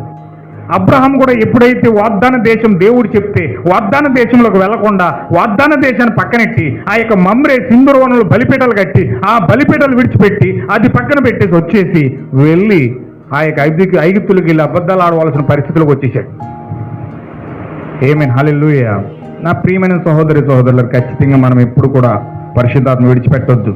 పరిశుద్ధాత్మలో సత్యం ఉన్నది, పరిశుద్ధాత్మలో యథార్థత ఉన్నది, పరిశుద్ధాత్మలో నీతి ఉన్నది, పరిశుద్ధాత్మలో దేవుని యొక్క న్యాయం ఉన్నది. దాన్ని విడిచిపెట్టి మనం ఎప్పుడైతే బయట ఉన్నామో మన జీవితాలు చిందరవందర అయిపోతాయి, ఖచ్చితంగా అస్తవ్యస్తం అయిపోతాయి. సాతాను అండర్లోకి మనం వెళ్ళిపోతాం, సాతాను యొక్క కబంధ హస్తాల్లోకి మనం వెళ్ళిపోతాం. వాడిదే రాజ్యం, వాడిదే మాట, వాడేం చేస్తే మనం అదే చేయాలి. హల్లెలూయా. ఈరోజు ఏదైనా తోటలో ఎప్పుడైతే పరిశుద్ధాత్మ యొక్క వాగ్దాన దేశం ఆదాము విడిచిపెట్టి అవ్వ విడిచిపెట్టి ఎప్పుడైతే బయటకు వచ్చేసారో, వాళ్ళు ఏదైనా తోట విడిచిపెట్టి ఎప్పుడైతే బయటకు వచ్చేసారో, ఆ వాగ్దాన దేశం విడిచిపెట్టి ఎప్పుడైతే బయటకు వచ్చేసారో, సాతాను యొక్క మాట విని సాతాను యొక్క కబంధ హస్తాల్లోకి ఎప్పుడైతే వెళ్ళారో, వారు ఏదైనా తోటలో బయటకు నెట్టివేయబడ్డారు. హల్లెలూయా. ఎప్పుడైతే మనం సాతాను మాట లక్ష్యం చేస్తామో, ఎప్పుడైతే వాక్యం కాని దాన్ని మనం వింటామో, ఖచ్చితంగా దేవుడు బలవంతంగా వాగ్దాన దేశం బయటికి గెంటి పడేస్తాడు. ఆదామవ్వని గెంటి పడేసాడు. ఆదామవ్వని ఏదైనా తోటలో ఒక్క నిమిషం కూడా ఉండలేదు. ఒకవేళ ఇక్కడ ఉంటే వీళ్ళు అదే పాపం చేస్తూ అదే దౌర్భాగ్యమైన కార్యాలు చేస్తూ మరలా వీళ్ళు నా జీవవృక్ష ఫలాన్ని తినేసి చిరకాలం ఇలాగే బతికేస్తారు. వీళ్ళు ఇలాగే ఉంటుంది అనుకుంటారు. వీళ్ళు ఈ లోకమంతా ఇలాగే ఉంటుంది, నా జీవితం అంతా శాశ్వతంగా ఉంటాను, నా సుఖాన్ని నేను అనుభవిస్తాను, నా పాపాన్ని నేను అనుభవిస్తాను, నా యొక్క కార్యాలను నేను అనుభవిస్తాను. దేవుడితో దేవుడు కావాలి, దెయ్యము కావాలి. ఏదైనా తోటలో ఇద్దరితో సహవాసం చేసేద్దాం అనుకుంది అవ్వ. హల్లెలూయా. ఇద్దరితో కాలం గడిపేద్దాం అనుకుంటుంది. ఆదాము అలాగా ఆలోచిస్తున్నాడు, అవ్వ అలాగా ఆలోచిస్తుంది. లేదు అలా ఒప్పుకొని నేను ఖచ్చితంగా నేను బయటికి ఎంటి పారేస్తాను మిమ్మల్ని అని చెప్పి దేవుడు ఏదైనా తోటలను బయటికి ఎంటి పారేసాడు. ఆమేన్. హల్లెలూయా. ఆయన వెలుగు చీకటిని కలవనివ్వడండి, పాపాన్ని పరిశుద్ధతను కలవనివ్వడండి, విశ్వాసిని అవిశ్వాసిని కలవనివ్వడండి. హల్లెలూయా. దేవుని మహిమ కలుగును గాక. దేవుడు అందుకే వేరు చేస్తాడు. ఆయన ఎన్నప్పుడు కూడా పాపంతో పాలు పంపులు పొందడు, అవిశ్వాసంతో ఎల్లప్పుడు ఆయన పాలు పంపులు పొందడు. వెలుగు చీకటిని వేరు చేస్తాడు ఆయన ఎప్పుడు కూడా. హల్లెలూయా. ఖచ్చితంగా మనము పరిశుద్ధాత్మ యొక్క సన్నిధిని విడిచిపెట్టి పాపాన్ని ఎప్పుడైతే ప్రేమిస్తామో, పాపాన్ని ఎప్పుడైతే ఆకర్షితులవుతామో, మనము దేవుని యొక్క వాగ్దానంలో నుంచి బలవంతంగా నెట్టివేయబడిపోతాం. దేవుడికి గెంటేస్తాడండి, మెడపట్టుకు మరీ బయటికి గెంటేస్తాడు. ఆయన మెడపట్టుకుని మరీ ఆదాము నవ్వును బయటికి గెంటేసి అందులోకి రాకుండా ఖడ్గజోలలో అడ్డుపెట్టేశాడు. దేవుని యొక్క దూతలు ఖడ్గజోలలో అడ్డుపెట్టించారు. అక్కడ ఏ మాత్రం కూడా అలా తోటలో అడుగు పెట్టడానికి అర్హత లేకుండా పోయింది. ఏ మాత్రం కూడా వాళ్ళ యొక్క దేవుని యొక్క తోటలోనికి, ఆ వాగ్దాన దేశంలోనికి వారు ప్రవేశించడానికి దేవుడు అవకాశం లేకుండా చేసి పారేశాడు. హల్లెలూయా. చూడండి, ఇక్కడ దేవుని యొక్క కృప మనల్ని వెంటాడుతుంది కాబట్టి, దేవుని యొక్క కృప మనల్ని పట్టుకున్నది కాబట్టి, ఇక్కడ అబ్రహాము వైపు దేవుడు ఉన్నాడు కాబట్టి, ఇక్కడ అతను ఐగుప్తులోనికి వెళ్ళిపోయి పాపంలో పడిపోయి అక్కడ అబద్ధాలు ఆడేసి భయంకరమైన కార్యకలాపాల్లో ఉన్నప్పటికీ కూడా దేవుని యొక్క కృప, అబ్రహాముకు చేసిన వాగ్దానం, నేను నిన్ను ఆశీర్వదిస్తాను, నీ ద్వారా సమస్త జీవరాశుల్ని ఆశీర్వదిస్తాను, నీ జనాన్నంతా ఆశీర్వదిస్తాను, నిన్ను దీవించిన వాడిని దీవిస్తాను, నిన్ను శపించిన వాడిని శపిస్తానని చెప్పి దేవుడు వాగ్దానం చేశాడు కాబట్టి. హల్లెలూయా. ఎలాంటి వాగ్దానం అండి? కాలమేక ప్రవక్త చెప్తున్నాడండి, 2 నిబంధనలు చేశాడట. దేవుడికి ఎన్ని నిబంధనలు ఉన్నాయండి? 2 నిబంధనలు. ఈ కాలమేక ప్రవక్త చెప్తున్నాడు, దినవృత్తాంతాలను రాశాడు. ఏంటంటే 2 దినవృత్తాలు కాదు, ద్వితీయోపదేశకాండం అంటే ద్వితీయ అంటే 2 అనమాట. ద్వితీయ అంటే 2 దేశ కాండం.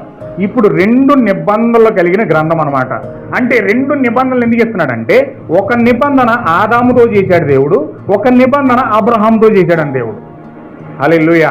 ఒక నిబంధన ఆదాముతో చేశాడు, ఒక నిబంధన అబ్రహాంతో చేశాడు. ఆదాముతో చేసిన నిబంధన ఏమో షరతులతో కూడిన నిబంధన. ఎలాంటి నిబంధన అంటే, ఆదాముతో ఎలాంటి నిబంధన చేశాడంటే, నువ్వు ఇలా చేస్తే నేను ఇలా చేస్తాను, నువ్వు ప్రేమిస్తేనే నేను ప్రేమిస్తాను, నువ్వు లోబడితేనే నేను నిన్ను ఆశీర్వదిస్తాను, నువ్వు నా బట్టి నడిస్తేనే నేను నిన్ను నడిపిస్తాను. హల్లెలూయా. నువ్వు నన్ను త్రోసివేస్తే నేను కూడా నిన్ను త్రోసివేస్తాను. పంటికి పన్ను, కంటికి కన్ను. అంటే దేవుడు ధర్మశాస్త్రాన్ని ఆదాముకి ఇచ్చాడు.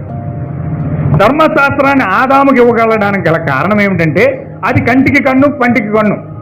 ధర్మశాస్త్రం అంటే ఏంటండి? ఇంకా దాంట్లో ఏ మాత్రం కూడా క్షమాపణ లేదు, పాపాన్ని తీసివేసే మార్గం లేదు, కరుణ లేదు, కృప లేదు, ప్రేమ లేదు. అది చట్టం అంతే. నువ్వు ఇలా చేస్తే నేను అలా చేస్తాను అంతే. అందులో ప్రేమ లేదు, కృప లేదు, వాక్యాలేదు లేదు, ఏ జాలి లేదు, దయ లేదు, ఏమి లేదు. అంత ధర్మశాస్త్రమే. ధర్మశాస్త్రం నమ్మిన ప్రతి వ్యక్తి కూడా ఇలాగే ఉంటాడు. ధర్మశాస్త్రం నమ్మిన వ్యక్తులు ప్రతి ఒక్కరు ఇలా ఉంటారు. వాళ్ళు క్షమించలేరు, వారు ప్రేమించలేరు, వారి జీవితకాలం అంతా కూడా వారు ఎలా పుట్టారు అలాగే బతుకుతారు. హల్లెలూయా. దేవుని మహిమ కలుగును గాక. ఈ ధర్మశాస్త్రంలో కృప లేదండి, ఈ ధర్మశాస్త్రంలో ప్రేమ లేదండి, ఈ ధర్మశాస్త్రంలో విశ్వాసం లేదండి, ఈ ధర్మశాస్త్రంలో కరుణ లేదండి, ఈ ధర్మశాస్త్రంలో ఏమీ కూడా లేవు, కేవలం చట్టం. నువ్వు ఎలా ఉంటే నేను అలా ఉంటాను. అది దేవుడు ఆదాముతో చేశాడు. హల్లెలూయా. ఆదాముతో చేసిన నిబంధన అది. అయితే దేవుడు అబ్రహాం దగ్గరికి వచ్చి నిబంధన చేశాడంట. అబ్రహాం దగ్గరికి వచ్చిన నిబంధన ఏంటంటే కృపా నిబంధన చేశాడట. ఆదాముకేమో షరతులతో కూడిన నిబంధన చేస్తే, ధర్మశాస్త్రం ఇస్తే, అబ్రహాముకేమో కృపా నిబంధన ఇచ్చాడట. కృపా నిబంధన అంటే అదేమిటంటే, అబ్రహామా, నువ్వు నన్ను ప్రేమించినా ప్రేమించకపోయినా, నీవు నన్ను ద్వేషించినా ద్వేషించకపోయినా, నువ్వు నన్ను విడిచిపెట్టి దూరంగా వెళ్ళిపోయినా, లేకపోతే నా దగ్గరే ఉన్నా, లేకపోతే నువ్వు విడిచిపెట్టి పాపంలో పడిపోయినా, పరిశుద్ధుడిగా ఉన్నా, నువ్వు ఏ స్థితిలో ఉన్నా కూడా, నువ్వు ఏ పరిస్థితిలో ఉన్నా కూడా నేను నిన్ను ప్రేమిస్తాను. హల్లెలూయా. శాశ్వతమైన ప్రేమతో నిన్ను విడువను, ఎడబాయను, ఎల్లప్పుడూ కూడా నిన్ను ప్రేమిస్తూనే ఉంటాను. హల్లెలూయా. పర్వతములైనా తొలగిపోతాయి కానీ, మెట్టలైనా ఎగిరిపోతాయి కానీ, నా కృప నీ నుండి తొలగిపోదు. హల్లెలూయా. తల్లి అయినా మరిచినా కానీ, తండ్రి అయినా విడిచినా కానీ, నేను నిన్ను విడువను అని దేవుడు అద్భుతమైన కృపా నిబంధన అబ్రహాంతో చేశాడు. హల్లెలూయా. అబ్రహాంతో చేశాడంటే అబ్రహాంకే చెందదది. అబ్రహాం యొక్క సంతానం అంతటిగా వాగ్దానం చెందుతుంది. ఆమేన్. హల్లెలూయా. ఇప్పుడు అబ్రహాం యొక్క సంతానం అంతటిగా వాగ్దానం చెంది ఉన్నది కాబట్టి ఇప్పుడు అబ్రహాము పాపంలో పడిపోయాడు, ఐగుప్తు వెళ్ళిపోయాడు, అక్కడ చెల్లెలని అబద్ధం ఆడేశాడు, రకరకాల కార్యాలన్నీ జరిగిపోతూ ఉన్నాయి. ఇక్కడ పెళ్ళేమో ఆ భార్య ఏమో అభిమేలకి చేతిలో ఉంది, రేపు మాపు పెళ్లి చేసేసుకుంటాను అంటున్నాడు. ఇప్పుడు అన్ని రెడీ చేసేసుకున్నాడు, పెళ్లి వంటలు సిద్ధమైపోతున్నాయి, పెళ్లి పందిరి సిద్ధమైపోతుంది, పెళ్లి వస్త్రాలు సిద్ధమైపోతున్నాయి, అన్ని రెడీ అయిపోతున్నాయి. ఇంకో 2-3 గంటల్లో ఆ శారను పెళ్లి చేసేసుకుంటాడు దేవుడు. అప్పుడు అభిమేలకి చేసేసుకుంటాడు పెళ్లి. ఈమె బయటికి రావడానికి లేదు, సెక్యూరిటీ ఎక్కువైపోయింది. అక్కడ అందరూ కూడా సెక్యూరిటీ, ఎన్నో గదులు దాటి ఎక్కడో అక్కడ లోపల ఎక్కడో ఒక రూమ్లో భద్రంగా ఉంది శారమ్మ, అభిమేలకి బంధ హస్తాల్లో. అసలు విడిపించుకోవడానికి అవకాశం లేకుండా చేసేసాడు. ఈరోజు సాతాను దేవుని యొక్క వధువుని అలాగే దాచేశాడు. అసలు ఏ మాత్రం విడిపించుకోలేకుండా అనేక బంధకాలతో దాచేశాడు. హల్లెలూయా. చాలా మూల్యంగా వాక్యం వస్తుంది ఈరోజు, నాకు తెలియదు. ఆ బంధకాలు దాచేశాడు అభిమేలకు. చాలా భయంకరమైన పరిస్థితులు దాచేశాడు. బయటికి రావడానికి అవకాశమే లేదు. అసలు బయటికి రావడానికి అవకాశమే లేకుండా చేసేసాడు. బయటికి రావడానికి అవకాశమే లేకుండా అటు అబ్రహాము ఆ వ్యక్తిని తాగలేడు, అటు చుట్టుపక్కల ఎవరో కూడా విడిపించడానికి సాహసం చేయలేదు. ఎవరు చేసినా అభిమేలు చంపేశాడు. హల్లెలూయా. దేవుడు తప్ప ఆ వ్యక్తిని విడిపించాడు నరవేయగా. హల్లెలూయా. ఈరోజు సాతాను దేవుని పిల్లలు దాచాడు, మతంలో దాచేశాడు, సంఘాల్లో దాచేశాడు, కులాల్లో దాచేశాడు, వర్గాల్లో దాచేశాడు, మతాల్లో దాచేశాడు, ప్రాంతాల్లో దాచేశాడు, రాజకీయాల్లో దాచేశాడు, రకరకాల పరిస్థితుల్లో దాచేశాడండి. ఒక గుండాలు ఎక్కాడు, ఒక వేగాడు ఎక్కాడు, ఒక సినిమా హాల్ ఎక్కాడు, ఒకరికేమో వ్యభిచారం ఎక్కాడు, ఒకరికేమో రకరకాల కార్యాలు. ఒక్కొక్కడు ఒక్కో దాంట్లో బిజీ అయిపోయాడు. ఎవరు బిజీ? సినిమాలు తీసుకుని సినిమాలో బిజీ అయిపోయాడు, రాజకీయాల్లో ఉన్నాడు రాజకీయాల్లో బిజీ అయిపోయాడు, మతంలో ఉన్నాడు మతంలో బిజీ అయిపోయాడు, కులంలో ఉన్నాడు కులంలో బిజీ అయిపోయాడు. దేంట్లో ఎవరు ఖాళీ లేరు, అందరూ బిజీ బిజీ లైఫ్. ఎవరిని ఖాళీ లేకుండా ఒక్కొక్కరిని ఒక్కో విధంగా టాలెంట్. మీ టాలెంట్ తీయండి అయ్యా. మీలో ఉన్న టాలెంట్ బయట తీసి, మీలో ఏ లక్షణంలో ఉన్న బయట తీసి సినిమా ఫీల్డ్ నటించే అవసరం ఉందా? నటుడు అయిపో. మీలో సైంటిస్ట్ అయిపో. నువ్వు డాక్టర్ అయిపో. నువ్వు మంత్రి అయిపో. నీ లక్షణాలని బయటికి, నీ టాలెంట్, నీ తెలివిని నేనిచ్చిన ఆటలో నీకు మంచి ఇచ్చాను, చెడు ఇచ్చాను, తెలివి ఇచ్చాను, అన్ని బయట తీసి అందులో నిమగ్నమైపో అని ఒక్కొక్క గదిలో ఒక్కొక్క దాంట్లో బందీ చేసుకొని పెట్టాను. హల్లెలూయా. గర్వంలో బందీ, అహంకారంలో బందీ, పాపంలో బందీ, రోగంలో బందీ, భయంకరమైన అన్నిటిలో కూడా ఒక్కొక్కరు ఒక్కొక్క విధంగా బందీ అయిపోయింటారు. ఒక్కొక్క చాలా విడిపించుకునే పరిస్థితులు లేదు. అభిమేలకు దాచించాడు లోపల. అభిమేలకు పెళ్లి చేసుకున్నామని ఆశ, ఈ వధువు నాకు తప్పించి ఎవరికి చెందకూడదు. ఎందుకంటే ఈ వధువు చాలా అందంగా ఉంది, సౌందర్యంగా ఉంది. ఈ అందం దేవుడు ఇచ్చాడు. దేవుడు ఈ యొక్క శారాకు దేవుడు ఇచ్చాడు.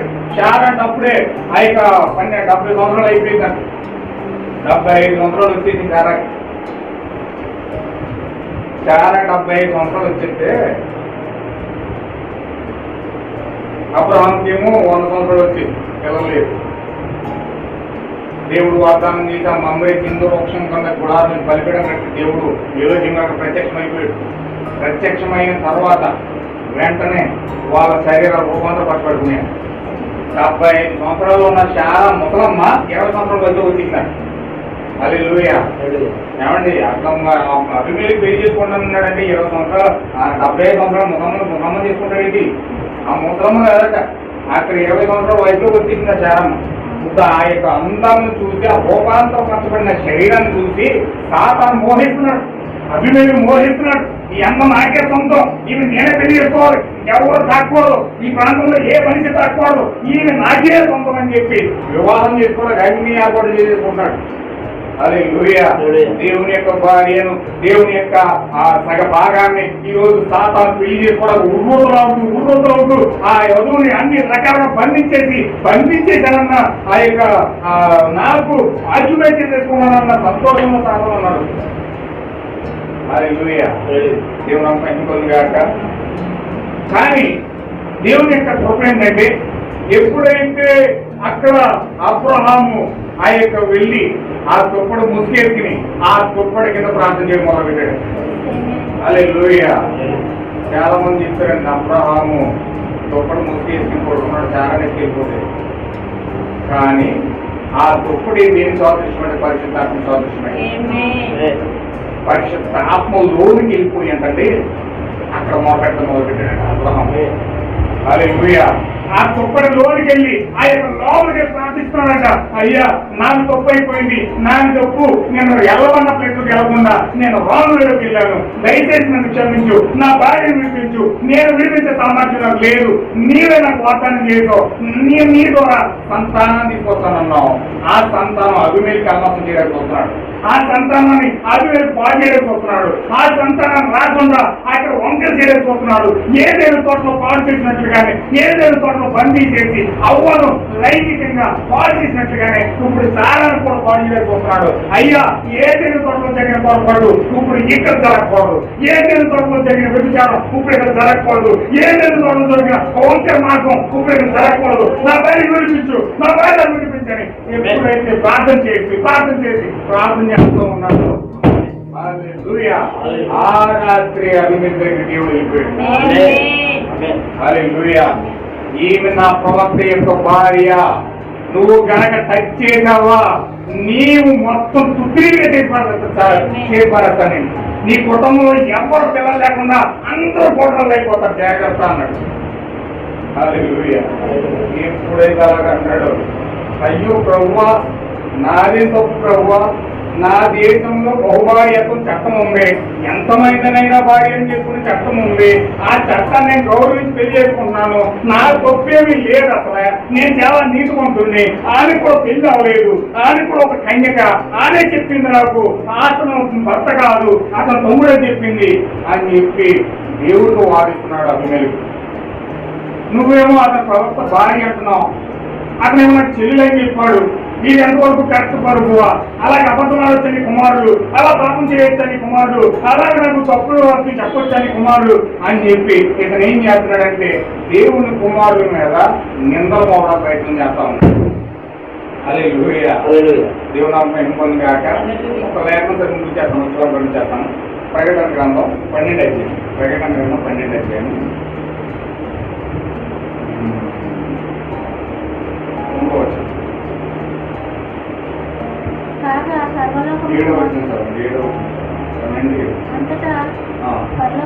పరలోకమందు యుద్ధం జరిగిన మిఖాయేలు దూతలను ఆ ఘట్ట సర్పంతో యుద్ధం చేయవలని అనగా ఆ ఘట్ట సర్పం దాని దూతలు యుద్ధం చేసి కానీ గెలవలేకపోయి కనుక పరలోకమందు వారికి స్థలం లేకపోయాను.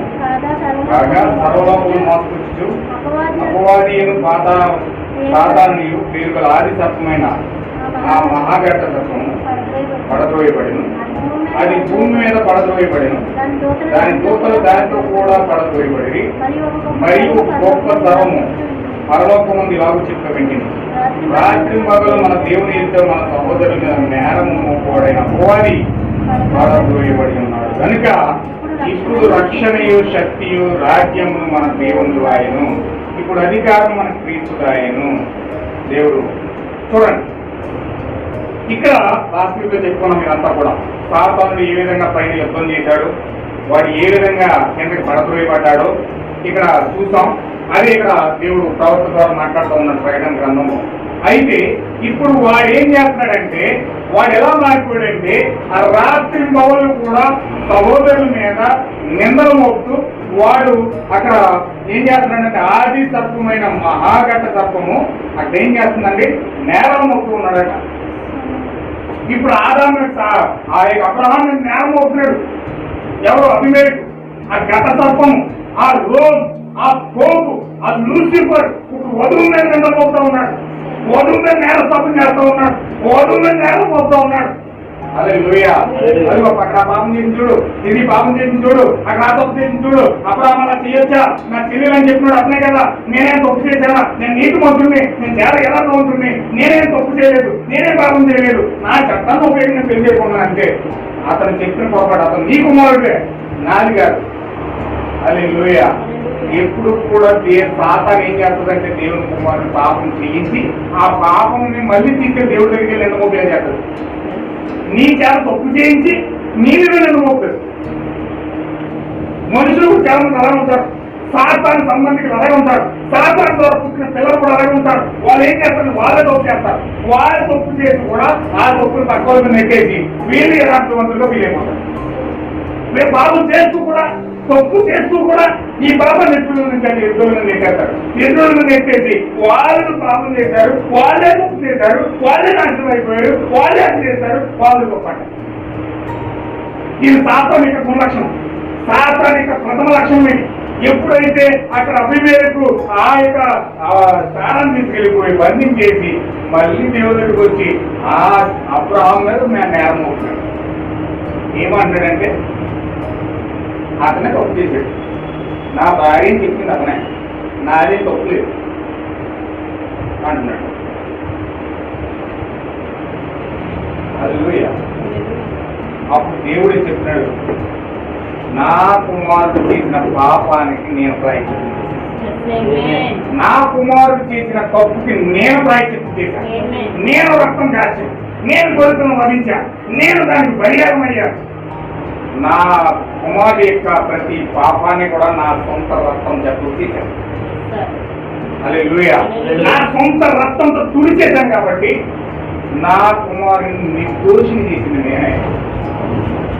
నా కుమారుడు నిర్దోషి, కానీ నీవు నీ పక్షాన ఎవరు రక్తం కాచల, నీ పక్షాన ఎవరు కూడా నీకు రక్తాపరాధం చెల్లించలేదు, నీ కొరకు నీ యొక్క పాపం కొరకు క్షమాపణ ఇచ్చి నరుడలేడు. ఎందుకంటే నీ దేశంలో క్షమాపణ తెలియదు, నీ దేశంలో పాప క్షమాపణ లేదు, నీ దేశంలో రోగానికి విరుడు లేదు, నీ దేశంలో ఆ యొక్క మందు లేదు, నీ దేశంలో స్వస్థత లేదు, నీ దేశంలో విమోచన లేదు, నీ దేశంలో పాప క్షమాపణ లేదు, నీ దేశంలో ప్రేమ లేదు, నీ దేశంలో ఏ కార్యాలు కూడా దానికి లేవు. అది నా దేశంలో అయితే స్వస్థత ఉంది, నా దేశంలో విమోచన ఉంది, నా దేశంలో ప్రేమ ఉంది, నా దేశంలో విడుదల ఉంది. నేను నా కుమారుడికి సమర్పణిస్తా ఉన్నాను. హల్లెలూయా. నీ దేశంలో ఏమి లేవు కాబట్టి నేను నీ మీద తీర్పులు కుమరేస్తాను. ఏంటి ఆ తీర్పు? నిన్ను తుప్పినీవే పారేస్తాను, నీ కుటుంబం అంతా సంతానం లేకుండా నీ కుటుంబాన్ని మొత్తం సర్వనాశనం చేస్తాను. వద్దు ప్రభువా, నువ్వు అంత పని చేయవు. నేను ఆమె భార్యను అక్కడికి అప్పించాను, నేను ఇంకా కలిగి ఉన్నది ఇంకా నేను ఎగస్ట్రా ఇచ్చి నీ కుమారుని పంపిస్తాను, నీ కుమారుని గౌరవిస్తాను, నీ కుమారుడికి అతిథి సత్కారాలన్నీ చేస్తాను, నీ కుమారుడికి ఏదైతే చేయాలో అవన్నీ చేస్తాను, దయచేసి నాకు క్షమించు అని ప్రతి మాలుకునే వరకు కూడా దేవుడు శిక్షలేస్తూనే ఉన్నాడు. ఆమేన్. హల్లెలూయా. ఒకవేళ మన జీవితంలో కూడా ఆ విధంగా అలాంటి అభిమేలకు లాంటి కార్యాలు కనుక మన జీవితాల్లో కలిగి ఉంటే నీవు దేవుని దగ్గర పడి మంచాన పడి కరుణ కరుణ కృప కృప కృప అని వేడుకునే వరకు కూడా దేవుడు నీ పైన శిక్ష వేస్తానే ఉంటాడు. దేవుడు నీ పైన పడుతూనే ఉంటాడు. ఆ భయంకరమైన వేదనకరమైన కార్యాలన్నీ నీ మీద వస్తూనే ఉంటాయి. ఎందుకు అలా వస్తాయంటే నీవు చేసే జీవితాన్ని, నువ్వు చేసే జీవిత క్రమాన్ని నువ్వు సరి చేసుకునే వరకు, నువ్వు దాన్ని ఒప్పుకునే వరకు అభిమేకుని శిక్షించినట్లుగా దేవుడు నిన్ను కూడా శిక్షిస్తూనే ఉంటాడు. ఏమే హల్లెలూయా. ఖచ్చితంగా అక్కడ సాతాను వధువును దాచేశాడు, అభిమేకు వధువును దాచేశాడు, సారాను దాచేశాడు. సాతాను కూడా ఈరోజు రోమన్ క్యాథలిక్ సంఘం విశ్వాసం దాచేసింది, వాడి యొక్క సిద్ధాంతంలో దాచేసింది, వాడి యొక్క మత కార్యాలు దాచేసింది, వాడి యొక్క భయంకరమైన ఈ వ్యవస్థను దాచేశాడు. విడిపించుకోలేనంత స్థితిలో ఈరోజు ప్రజలు ఉన్నారు. హల్లెలూయా. నా ప్రియమైన సహోదరులారా, ఖచ్చితంగా నేను ఇక్కడ ఆపుతాను. మీరు ప్రార్థన చేయండి. సాతాను దేవుని పిల్లలను బంధించాడు.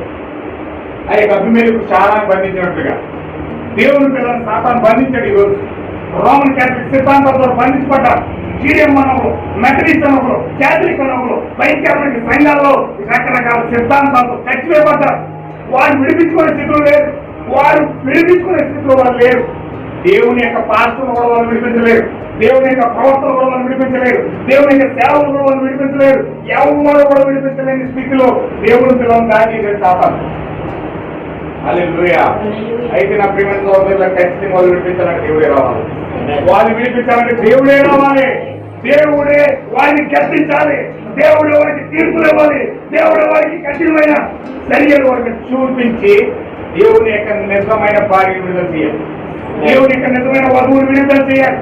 అలా విడుదల చేయాలంటే నిజంగా అబ్రహాము యాజకత్వం చేస్తాం, మొరపెడతా ఉన్నాడు, ప్రార్థిస్తూ ఉన్నాడు. ఆ దుప్పటి కిందకి వెళ్ళిపోయాడు, ఆ ఏరియా దుప్పటి కిందకి వెళ్ళిపోయాడు, ఆ పరిశుద్ధాత్మ కిందకి వెళ్ళిపోయాడు, ఆ వస్త్రం కిందకి వెళ్ళిపోయాడు. అక్కడ మొరపెడతా ఉన్నాడు, అయ్యా నా బిడ్డను విడిపించు, అయ్యా నా భార్యను విడిపించు, నా భార్యను విడిపించు, అయ్యో నా దేవ, నా ఏదైనా తోటలో జరిగిన కార్యం ఇక్కడ నా బిడ్డలు జరగకూడదు, నా భార్య జరగకూడదు. ఆ ఏదైనా జరిగిన అవిశ్వాసం, ఆ ఏదైనా జరిగిన సమర్థత, ఆ ఏదైనా జరిగిన ఆజ్ఞను మీద చేసిన పాపం ఇక్కడ జరగకూడదు ప్రభు, వీళ్ళ విషయాలు జరగకూడదు, నా భార్య విషయంలో జరగకూడదు. నువ్వు కాపాడు ప్రభు, నువ్వు విడిపించు ప్రభు అని ఎంతో ప్రయత్నంతో ప్రాధేయపడి అక్కడ అబ్రహాము ఏడుస్తూ ఉన్నాడు. హల్లెలూయా. ఇక్కడ ఖచ్చితంగా దేవుని యొక్క సేవకుడు, నిజమైన సంఘం ఎప్పుడైతే అలా మొరపెడతా ఉందో, ఎప్పుడైతే అలాగ ప్రార్థిస్తూ ఉందో, ఎప్పుడైతే ఆ బిడ్డలు విడిపించమని యాజకత్వం చేస్తా ఉందో, ఖచ్చితంగా అక్కడ దేవుడు కార్యరూపం దాల్స్తూ ఉన్నాడు. అక్కడ విమోచన కూడా సిద్ధపడతా ఉన్నాడు, అక్కడ విడిపించడానికి సిద్ధపడతా ఉన్నాడు. అక్కడ అబ్రహామును బబులోను విడిపించిన దేవుడు ఇక్కడ శారాని, ఇక్కడ ఆ బందీ గృహంలో, అభిమేలకి యొక్క బందీ గృహంలో నుంచి శారాను విడిపించగలగడానికి దేవుడు రావడానికి సిద్ధంగా ఉన్నాడు. హల్లెలూయా. అయితే నా ప్రియమైన సహోదరులారా, ఆయన ఎప్పుడు విడిపించి నిన్ను ఆ ప్రదేశం బయటకు లాక్కొచ్చి మరలా నీ స్థానంలో పెట్టడానికి చేసేదే విమోచన అయి ఉన్నది. ఇప్పుడు ఆ శారకు విమోచన కావాలి, ఇప్పుడు శారకు విమోచన కావాలి. శార విమోచించబడాలంటే అబ్రహాము ఇక్కడ ప్రార్థిస్తూ ఉన్నాడు. ఆ దుప్పటి కిందకి వెళ్ళిపోయాడు. ఇక్కడ దేవుని కుమారుడు విడిపించబడాలంటే, ఇక్కడ దేవుని కుమారుడు విడిపించబడాలంటే, దేవుని యొక్క సంఘం విడిపించబడాలంటే, ఒడ్డు పిల్లల యొక్క జీవ గ్రంథంలో ఎవరు పేర్లైతే రాయబడ్డాయో వాళ్ళందరూ కూడా విడిపించబడాలంటే ఇక్కడ అబ్రహాము ప్రార్థన చేయాలి. విడిపించడానికి దేవుడు ఆ యొక్క సంఘంలోకి రావాలి.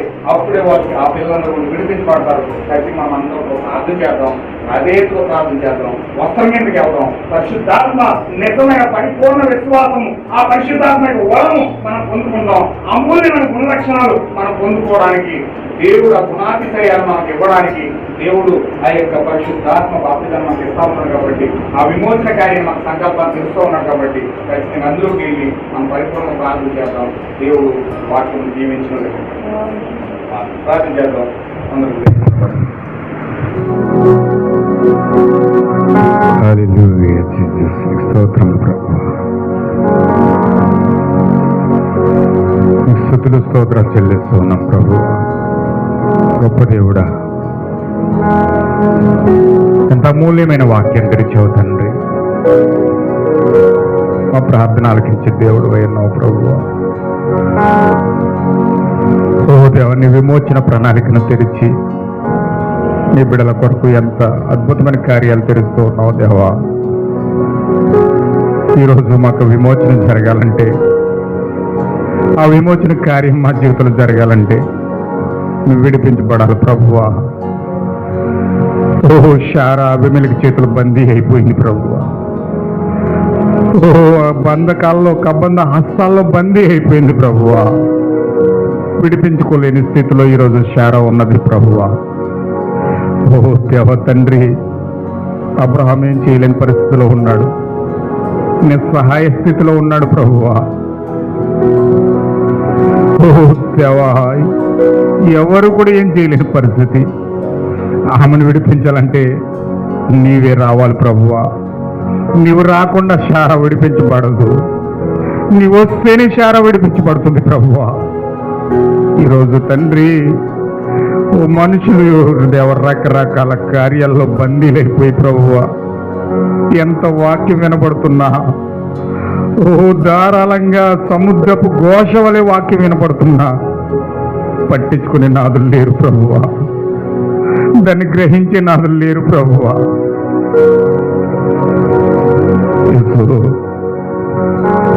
ఓ దేవా, సహాయం చేయండి ప్రభువా. ఓ దేవ, ఒక్కొక్కరు ఒక్కొక్క దాంట్లో బందీలైపోయి విడిపించుకోలేని పరిస్థితుల్లో ఉన్నారు ప్రభు.